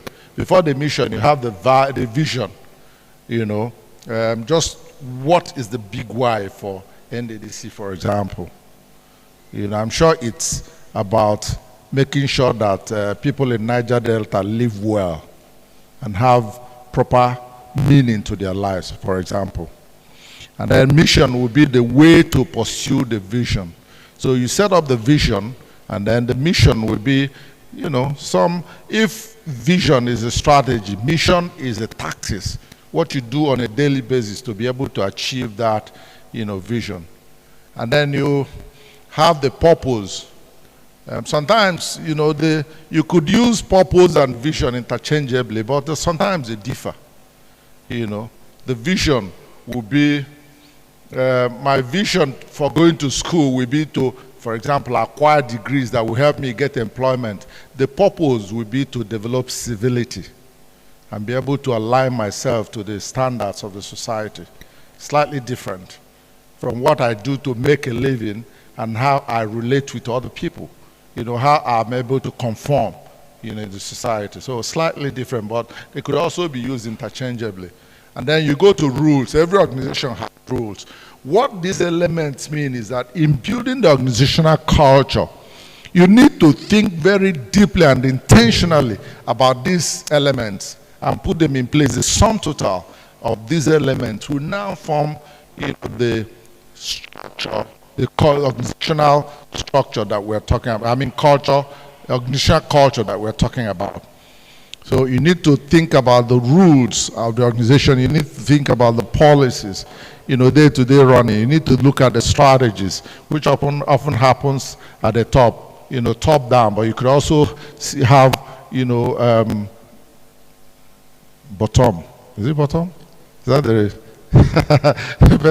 the best word to use? You can also have down to up, about strategies where you, put together the thoughts of your staff, and then now fine-tune it at the top level to become the strategy of the organization.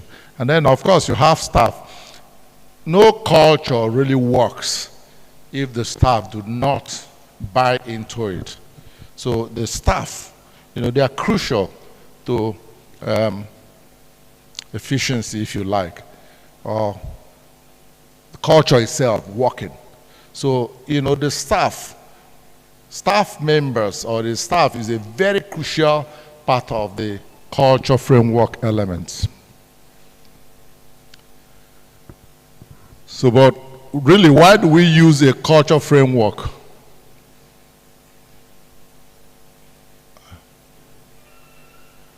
The culture framework helps start and frame the culture conversation and defines the steps needed to go from the current to the desired organizational culture.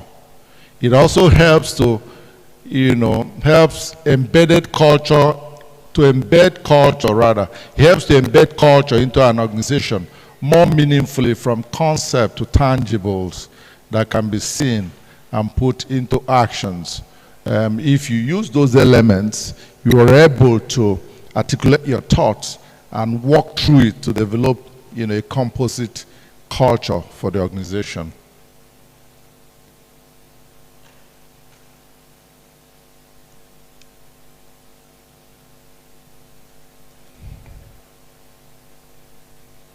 So, what are the types of organizational culture? We've done framework. We talked about how leaders get involved in the process. So, ultimately, what are the kind of cultures that we can develop as an organization? You have the first one that is adhocracy culture, which is a dynamic entrepreneurial culture.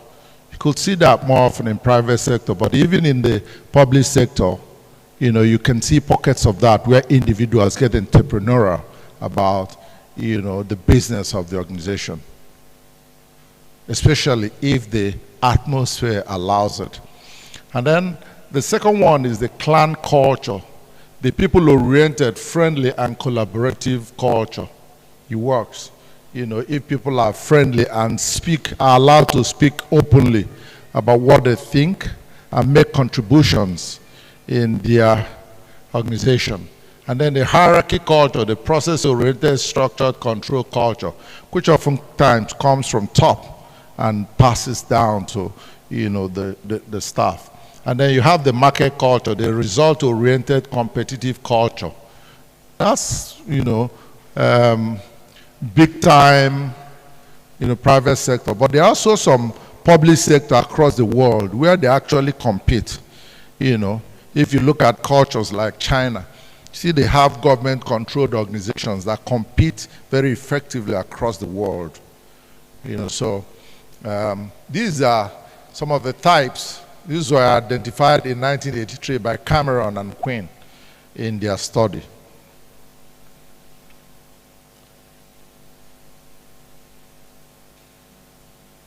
Please, can you help me get to the next slide?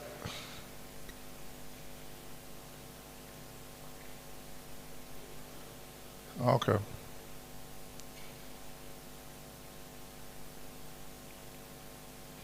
So this is the case study that we have. I'm not sure, sorry, I'm not sure this is the slide that, there's another slide that has the case study. Can you talk to Dami? There's a different slide that we produced.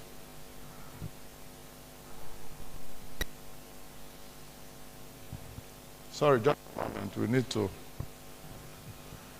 Where is Dami?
Please, can we recommend?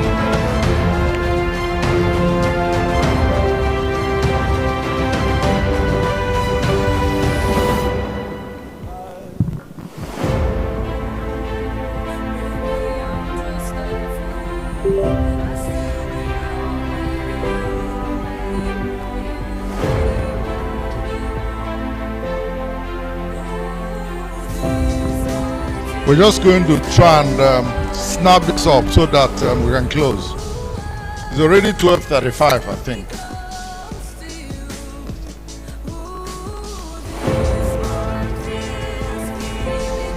Please, can we reconvene so that we can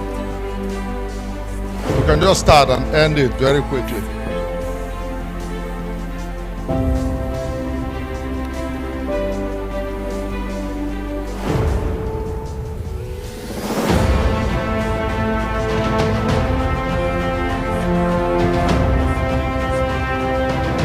Okay, so we are, I think that some people are still understand.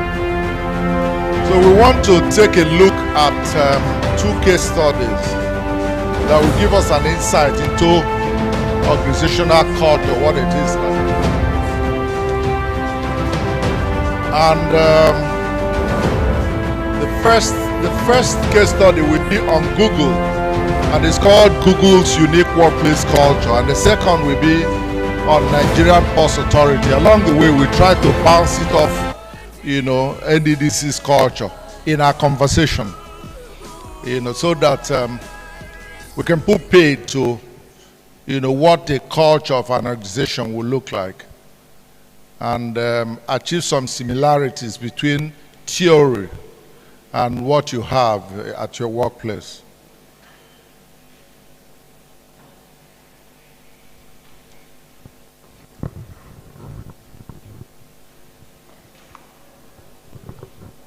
We're good? We can go ahead. Manats, are we all in? We can go ahead. Okay.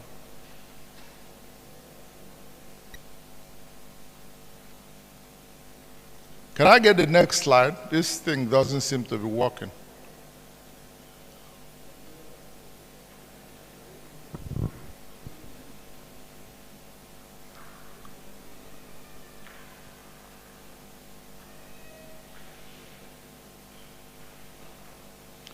Okay, so our case studies will be on Google, which is an international organization, and then Nigerian Post Authority.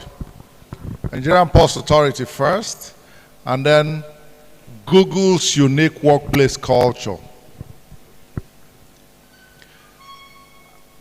And it says the corporate culture of the Nigerian Post Authority emphasizes professionalism, service excellence, a focus on efficiency, and a strong emphasis on maintaining a positive corporate image through aspects like proper dress code, with a recent push to promote complete dressing across all staff to project a professional appearance.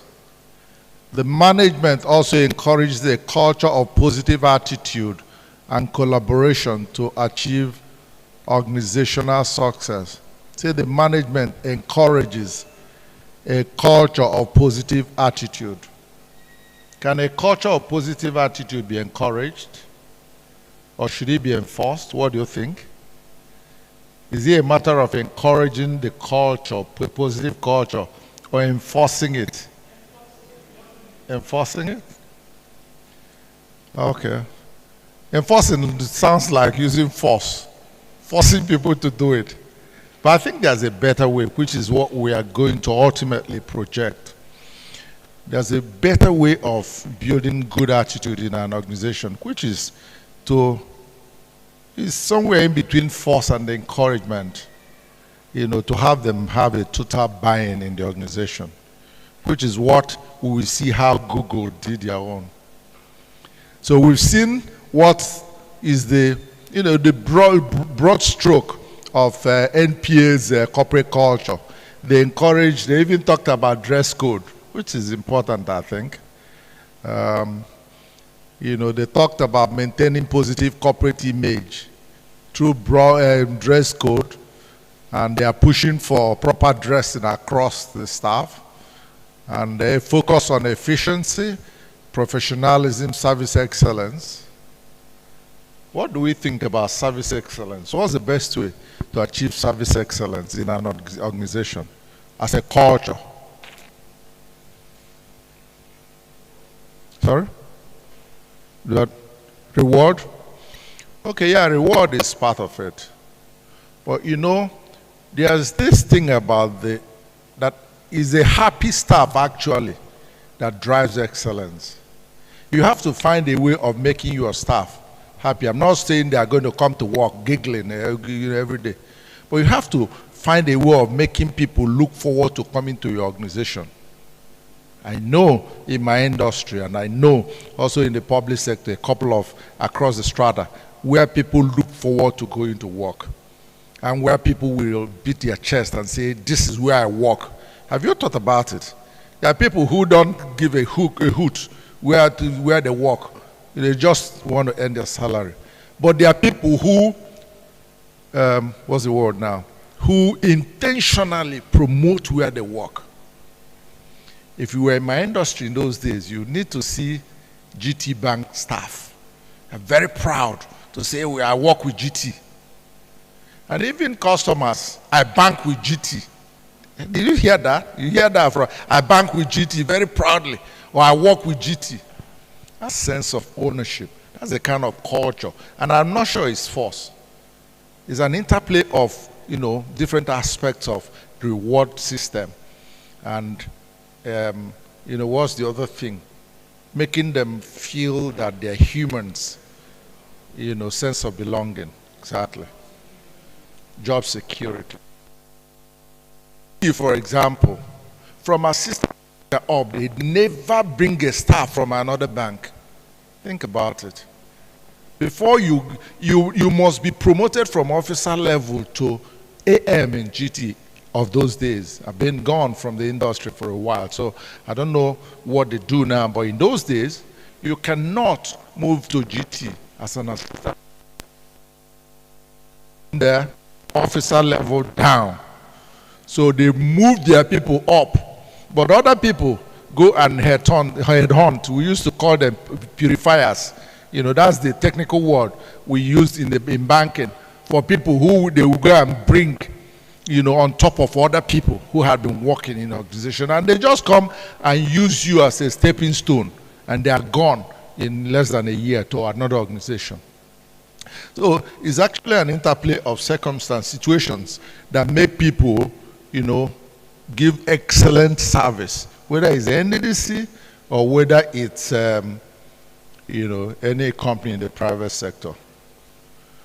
Google's workplace culture is known for its emphasis on innovation, employee well-being, underscored, employee well-being, and inclusivity, underscored.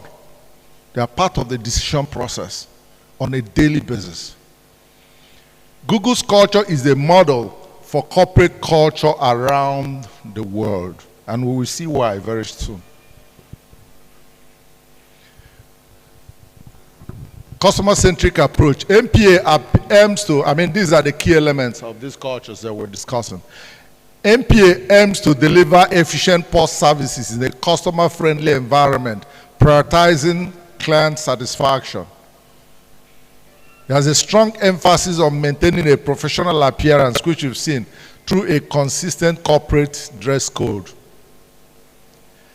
Google maintains a relatively flat organizational structure, allowing for open communication and collaboration across teams and all levels. We are beginning to see the difference. So when you are preaching, professionalism, service excellence, how do you want to do it? Look at Google's example. A flat organization where you can speak your mind. I had worked in an organization where we use first names. And then he comes in a meeting and come with serious meeting and say, this is my point of view. This is how I want to do this thing. And an entry-level staff will call him by his first name and say, no, I think this is not right. And in that situation, what we used in that organization was superior argument. Doesn't matter if you were MD. By the time that entry-level staff gives a superior argument, you see like 10 people saying, I think that's a superior argument to your face as MD. Meanwhile, MD is first, in fact, it was initial. It was DH that we used to call him. So there was no question of chief or this or that. You are first name. Nobody cares how long you worked in the organization. And he worked a culture of flat hierarchy, and openness. That's what Google is doing. Google maintains a relatively flat organizational structure, allowing for open communication and collaboration across team levels.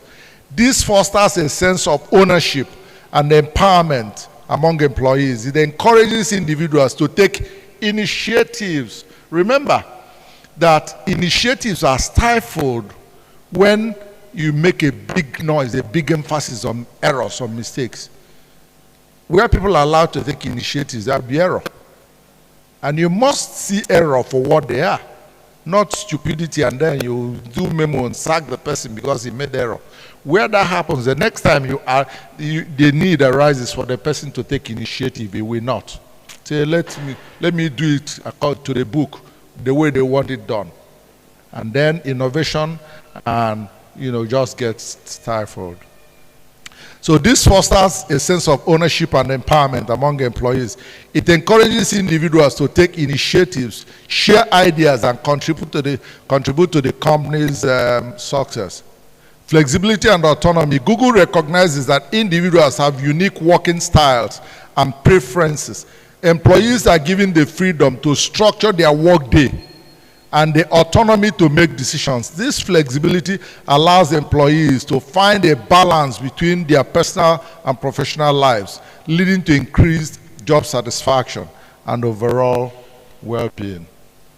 In Google, when you come to work, they allow you to use 30% of the workday to do things that concern you, and use 70% of the day to work for Google. For example, you are a mother whose child is in school. When it's time for school run, there's no concentration. The woman is no longer thinking about the work. Google allows you to take 30% of your time and structure it around you are going to pick your kid from school, settling your kid at home, and then returning back to work. If you have even finished your day's work, you don't need to return. So they allow you flexibility with your timing.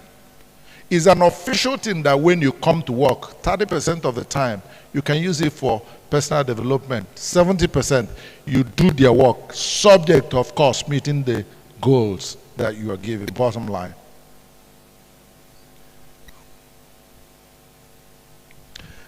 Collaboration and teamwork, that's MPA. Encouraging collaboration between different departments and with other government agencies to improve port efficiency. And then about positive attitude and efficiency. Management promotes a positive attitude and focus on optimizing operations to achieve organizational goals. I like the way Google defines their own, because they are telling you exactly what these things mean. You could use verbose language around culture and all, but you need to say in practical terms what exactly you mean and what you require people to do. If you want them to use 30% of the time to do their own thing, you say so. No organizational verbosity around the whole thing. Look at Google. Google encourages a culture of innovation and risk-taking. Employees are empowered to think creatively, challenge the status quo. Any organization where the status quo can be challenged, then you can make progress. Challenge the way we've always done things here. Say that you think this is not the right way to do it. There should be a way to improve, that status quo. And experiment with new ideas. This fosters a sense of excitement and curiosity, driving the company's continuous growth and evolution. Continuous learning. Google places a strong emphasis on continuous learning and development.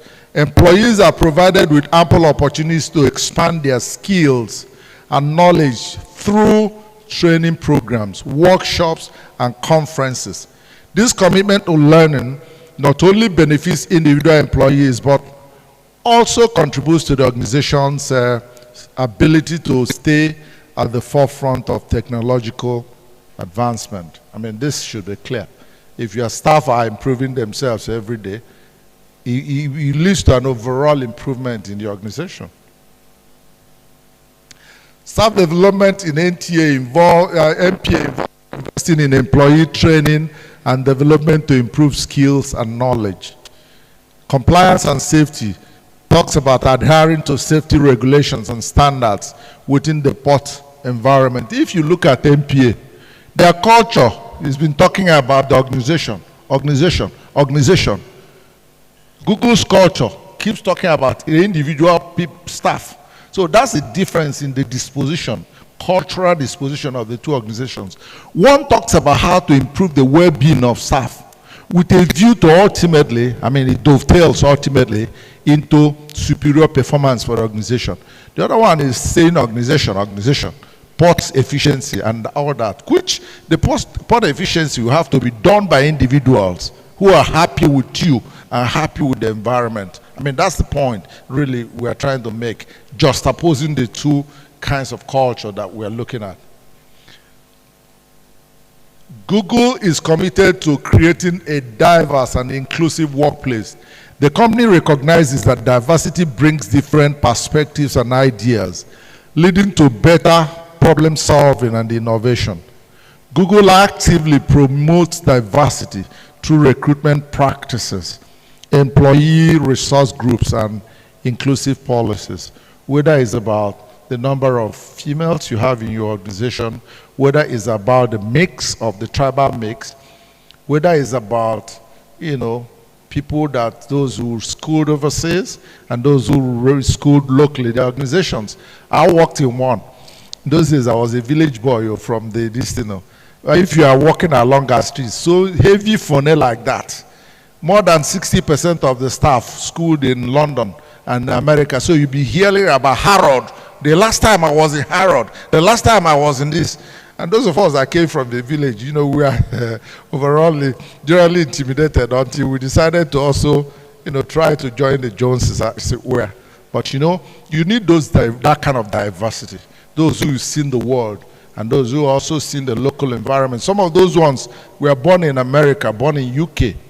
But they needed the local intelligence of those of us who were bred here to achieve a mix in the organization.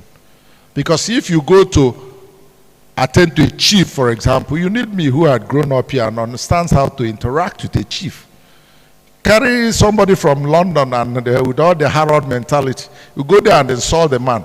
They don't see insult. You say, I just spoke to him, I spoke my mind.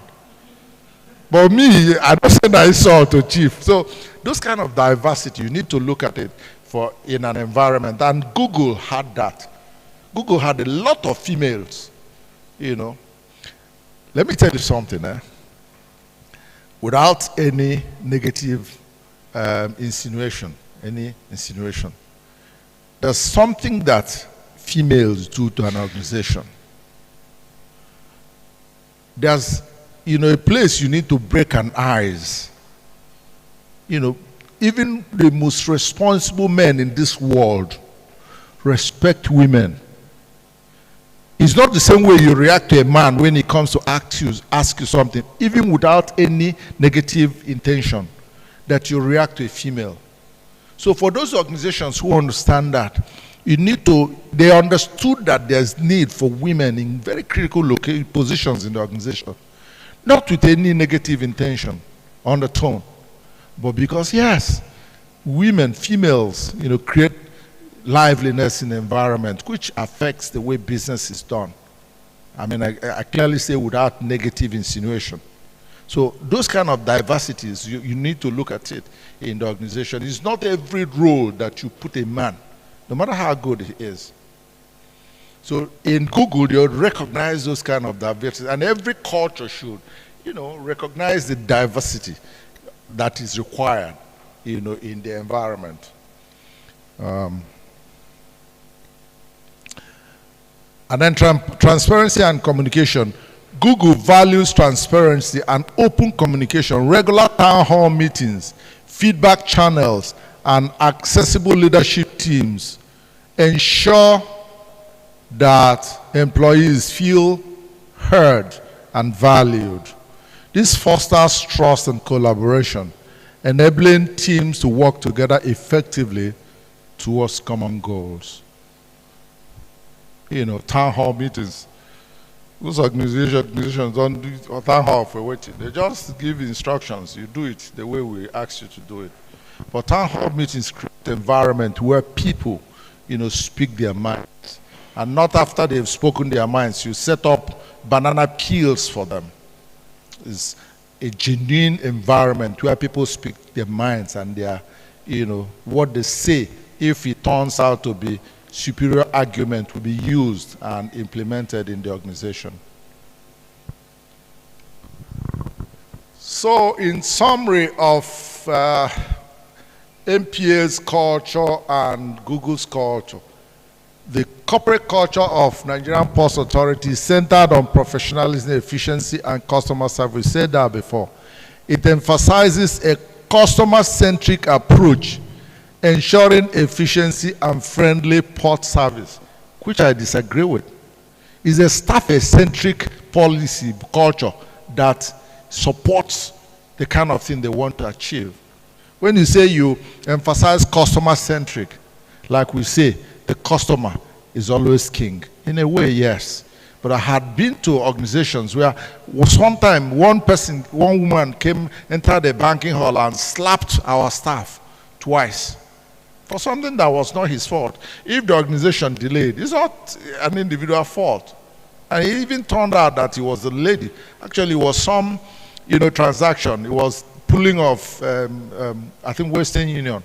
That she got somewhere and, handled the access carelessly. So some other people pulled it. They said it was staff, it was bank, came and slapped staff twice. In that organization that I worked, her account was closed for that.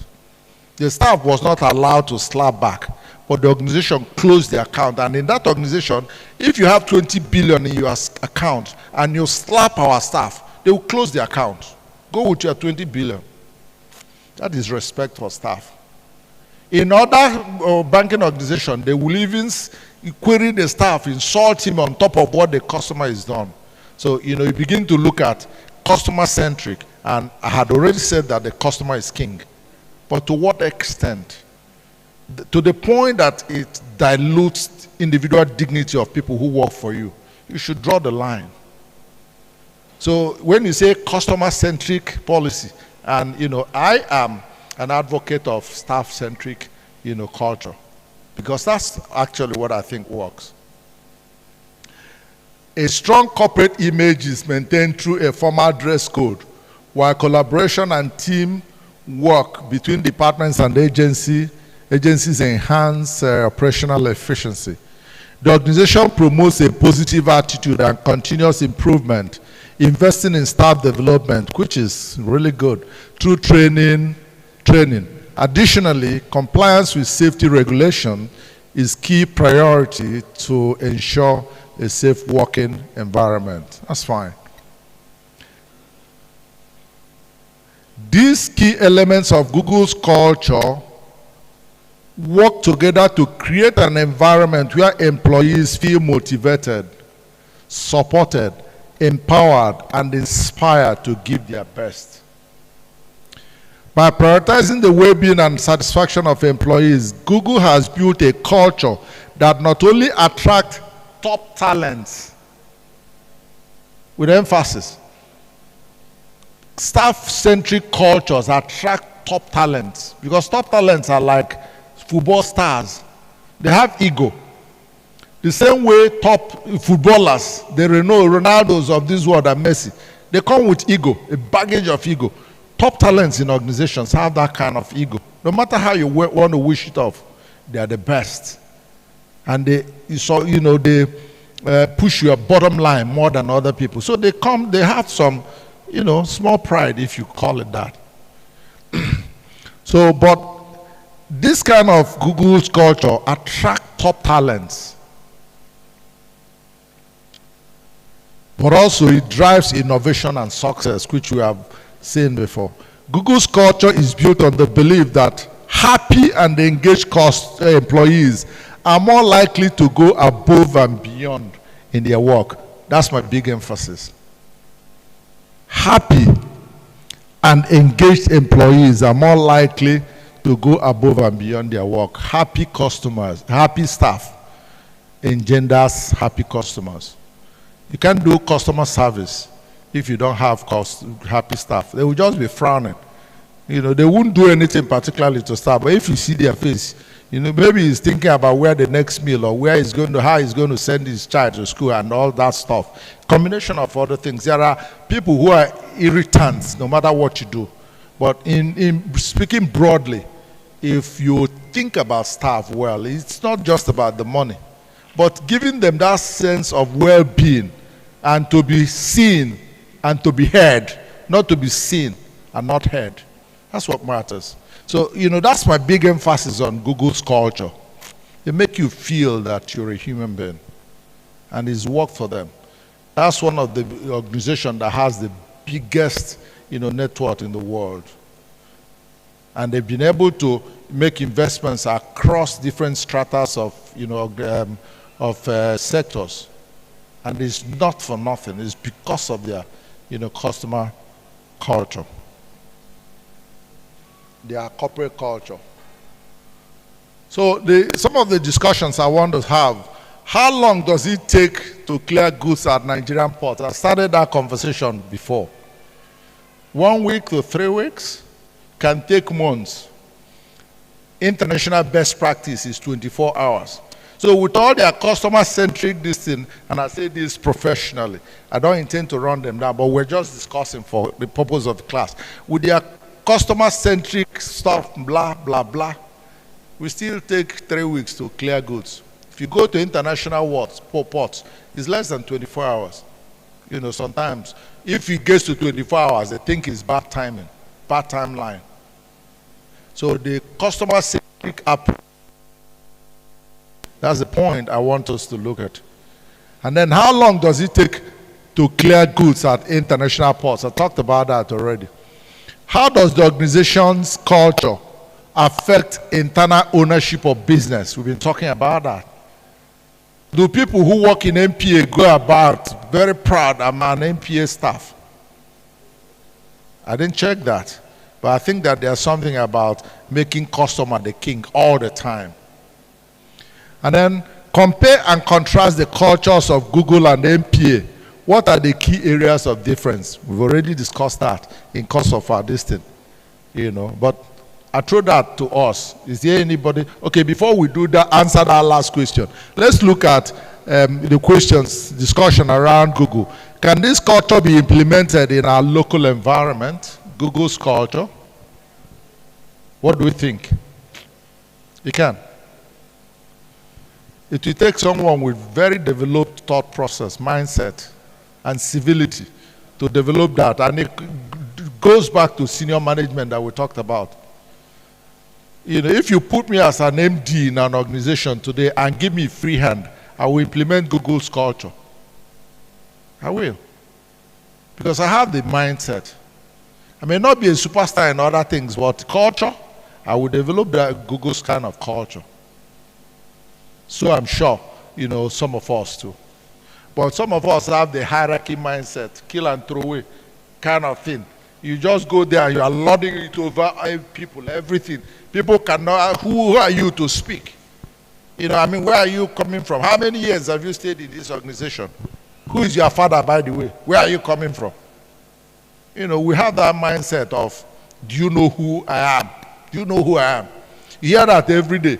You know, when you come across traffic, you know, issues, I'll tell you who I am. That who I am mentality affects the way we build our culture. Because we look at people and ask questions, who are you? And where exactly are you coming from? Which organization in Nigeria has a similar culture like Google? Do we know? Can we think of anyone? Does NDDC have that?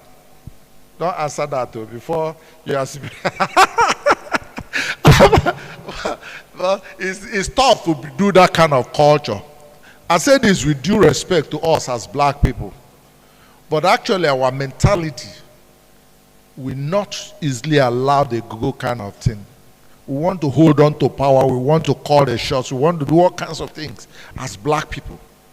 But I think we need to change, starting from this class.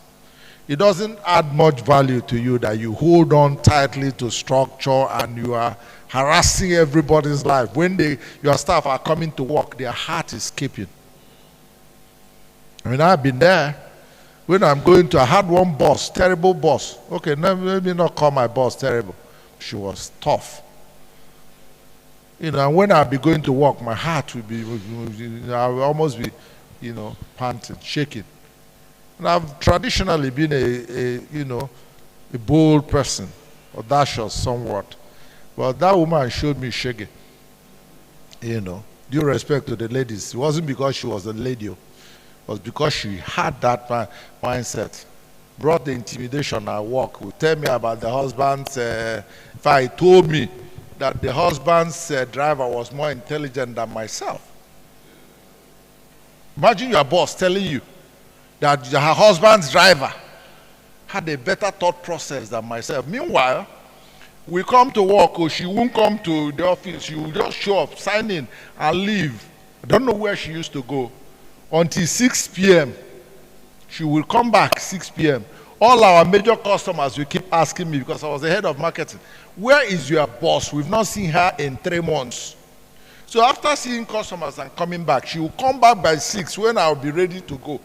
So I'm already agitated, disoriented, and then one memo, we correct it 5 times. You change the memo, change is, change was, and then take on my case and ask me all kinds of questions. Am I having family issues? Say, I don't get. I have peace in my home. Say, hey, is it your church? Say, I no get issue for you. Told me something that I will never grow in the industry. I should better just go and look for something else. And to the glory of God, I grew in the industry, become, you know, manage 11 states, manage all kinds of things. So maybe I had some errors, she noticed some mistakes, but the way she had did it was enough to push me out of the industry before I even started. You know, so, but we tend to have more of that kind of mentality that, you know, supervises people through intimidation. They are afraid of you. They shake when you come in. That's not the culture they have in Google, and we should change that. You know, starting from our desk. Madam asked me a question about how we would make Nigeria work in software.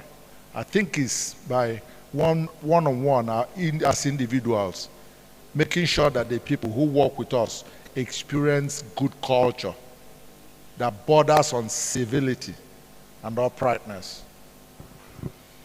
And then, which elements can you implement or suggest to your organization on resumption? Is obvious. Respect for people, I think, you know, being staff eccentric as against, or maybe in addition to being customer eccentric, because it's good, happy staff that creates good customer service. You know, it's as simple as that. And then, so we come to compare and contrast the cultures of Google and the MPA. What are key areas of difference? Can anybody take that? Let's compare MPA and Google. It's for good reason that we brought Google from the private sector, and they have international best practice, and then we brought MPA from the public sector. You know, against the backdrop that, you know, I was already briefed that most of you coming will come from NDDC. So MPA does not exactly represent NDDC, but you know, we just try to create a balance without specifically bringing NDDC as a case study. You know, but we try to bring something, a public sector business that could, you know, in some ways align with the way you do things at NDDC. So what are the key areas of difference? And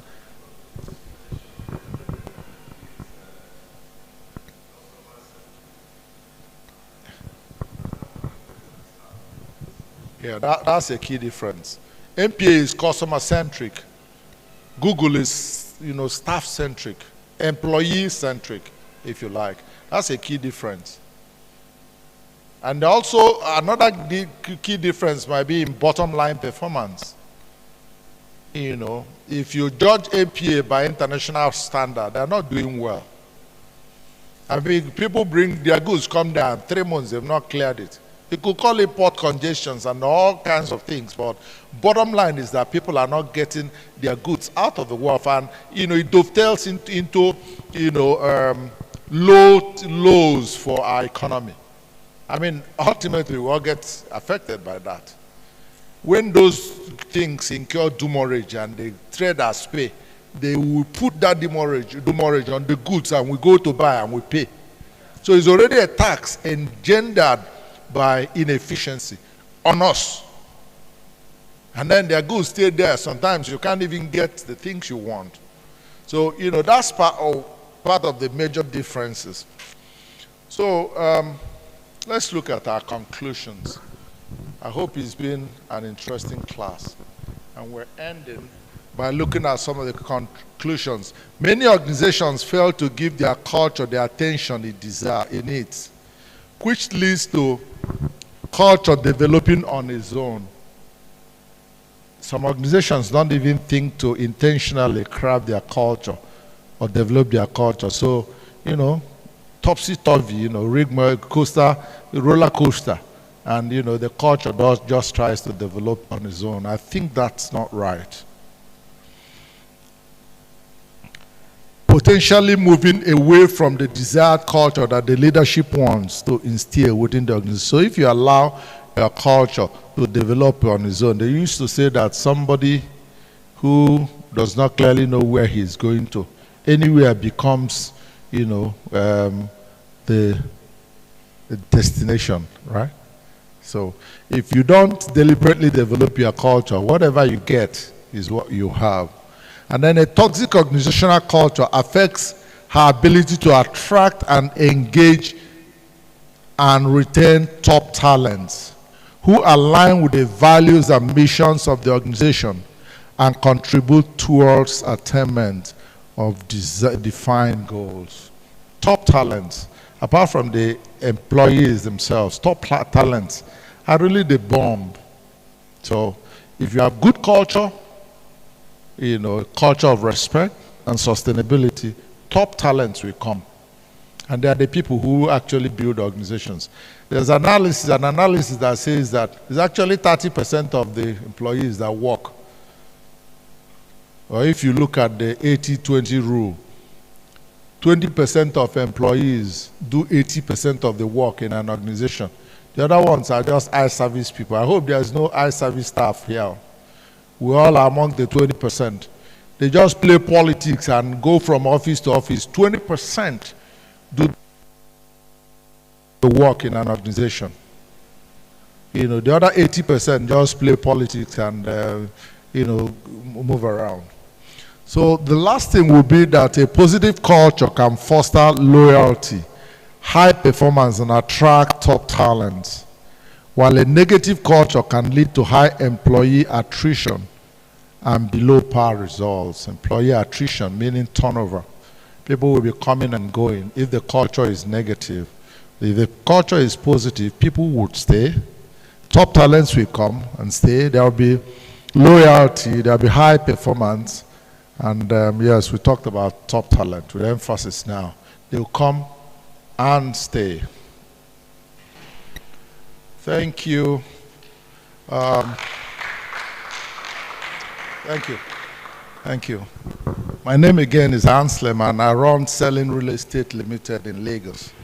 I'm pivoted from finance to real estate.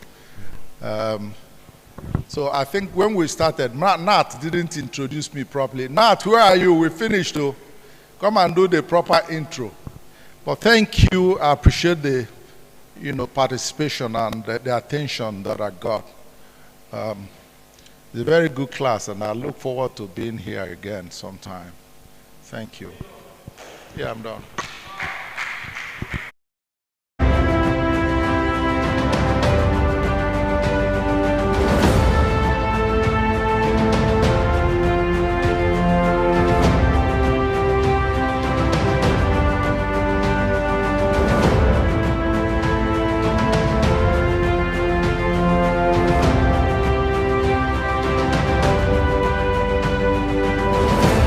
sometimes I just call him direct, but it's important that the proper introduction for him. Please, the profile, not this one I'm looking at. Thank you, engineers. All right. Mr. Akonam leads at Selling Real Estate Limited as the Chief Executive Officer. Selling Real Estate is into real estate brokerage and affordable housing development. Prior to his current role in Selling, he had a 26-year cognate experience in the banking industry, exiting in 2017 as the zonal segment head, South-South and Southeast, Premier Banking with an international bank. He also served as branch manager and area manager across several banking institutions for more than 15 years. Akonam is an accountancy graduate with an executive MBA in management. He is also a fellow of the Institute of Strategic Management, Nigeria Chartered. Akonam is passionate about innovation and has come up with initiatives that will make real estate investment truly affordable in Nigeria. He's an author of 3 books and is still counting. He's married, and the marriage has been blessed with 3 lovely children. Ladies and gentlemen, let's put a hand one more time for Mr. Anselm.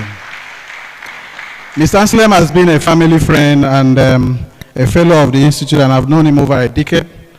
And about a few years ago, he moved back to Lagos, where he started his career, and he's into real estate. And I have seen him to be, I usually don't endorse people, but he's been a very close friend of mine, and I've had to buy a few of my own properties in Lagos through him.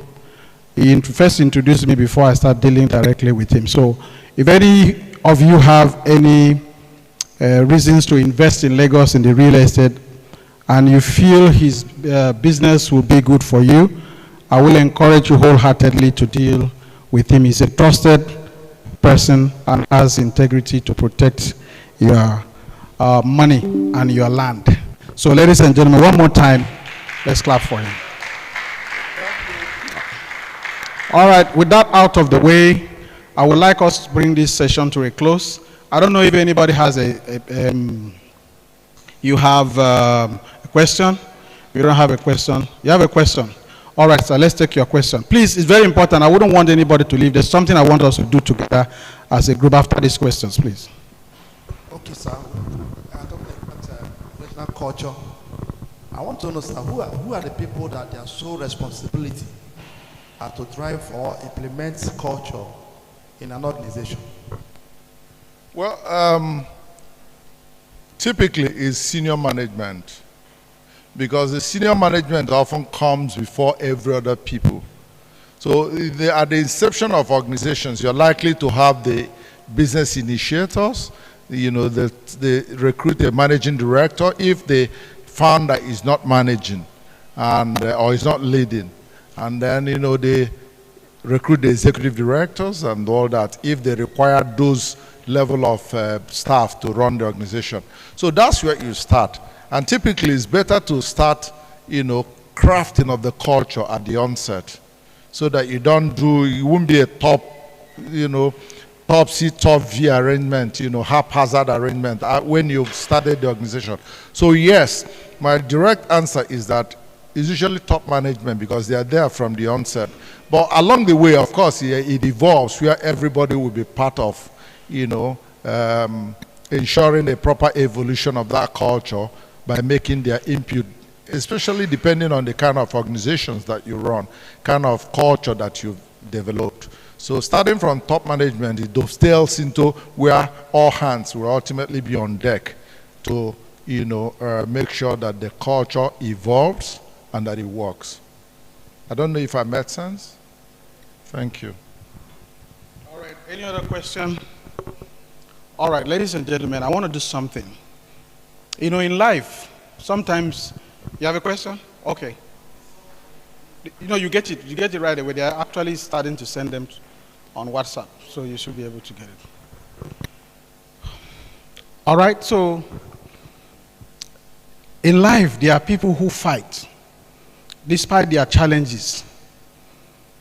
You look at them and you wonder why they keep fighting, but for some reason, they become an inspiration. There's a lady here. She used to work with my boss when he was at Learning and Development, and is a colleague. Most of you know her. I was particularly touched to see her here, despite what she's been through. And I'd like us to send a very warm thought to her for beating the odds, surviving. There are a lot of people who are supposed to be in this training. They are not here because they have one reason or the other. But there is somebody who was fighting for her life 2 years ago, and today she's here. And I want you, if you are close to her, please, I want you, madam, please stand up. I would have asked you to sit down, but I want you to stand up because you are a fighter. Please put your hands together for Mrs. Dorcas. I want you to send a warm thought to her, encourage her. And as a group here, we are here to say we encourage you. We'll be there for you. As your colleagues who are here, they will support you. If you have any need that you need, you can depend on these people. I want us to know that she's a survivor. She's a thriver. Thank you very much, madam. I appreciate you. I was particularly touched to have seen you here. And she's been here throughout the 2 sessions yesterday, from morning till evening, to the closing, and she's been here all day. That's what it means to fight. Thank you, and God bless you. Ladies and gentlemen, let's rise to our feet as we take. Can I have a jotter? Let me just take the faith for any jotter here. One of these jotters I've given to anyone who has. Let me have your jotter. Thank you. So we'll just take the faith first, and then we'll close. Let's rise to our feet. 1, 2. Okay, group photograph. Let's just do this and then we'll take the photograph and we'll be out. Okay, it's on the bigger one, the journal. Who has a journal here close by? Journal. Nobody has a journal? Give me a journal. All right, thank you. I shouldn't be looking at the book by this time, but all of you have expo, so don't be looking at me like that. I don't think I gave it to them to project. All right, so 1, 2, go. We take the faith first. You just take it after me. We see no limit to what we can be. We see no limit to what we can do. We see no limit to what we can have. Because we see no limit to the power of God. We see no limit to the power of our mind. And we see no limit to the power in the Word of God. Thank you, ladies and gentlemen. This brings to the close end of Batch B Leadership Development Workshop. So please, let's just line up here and then we'll take our group pictures. And then we can take our meals. I would have said collect phone numbers and meet people. All of you are from the same organization, so there's no need. Except those people from state of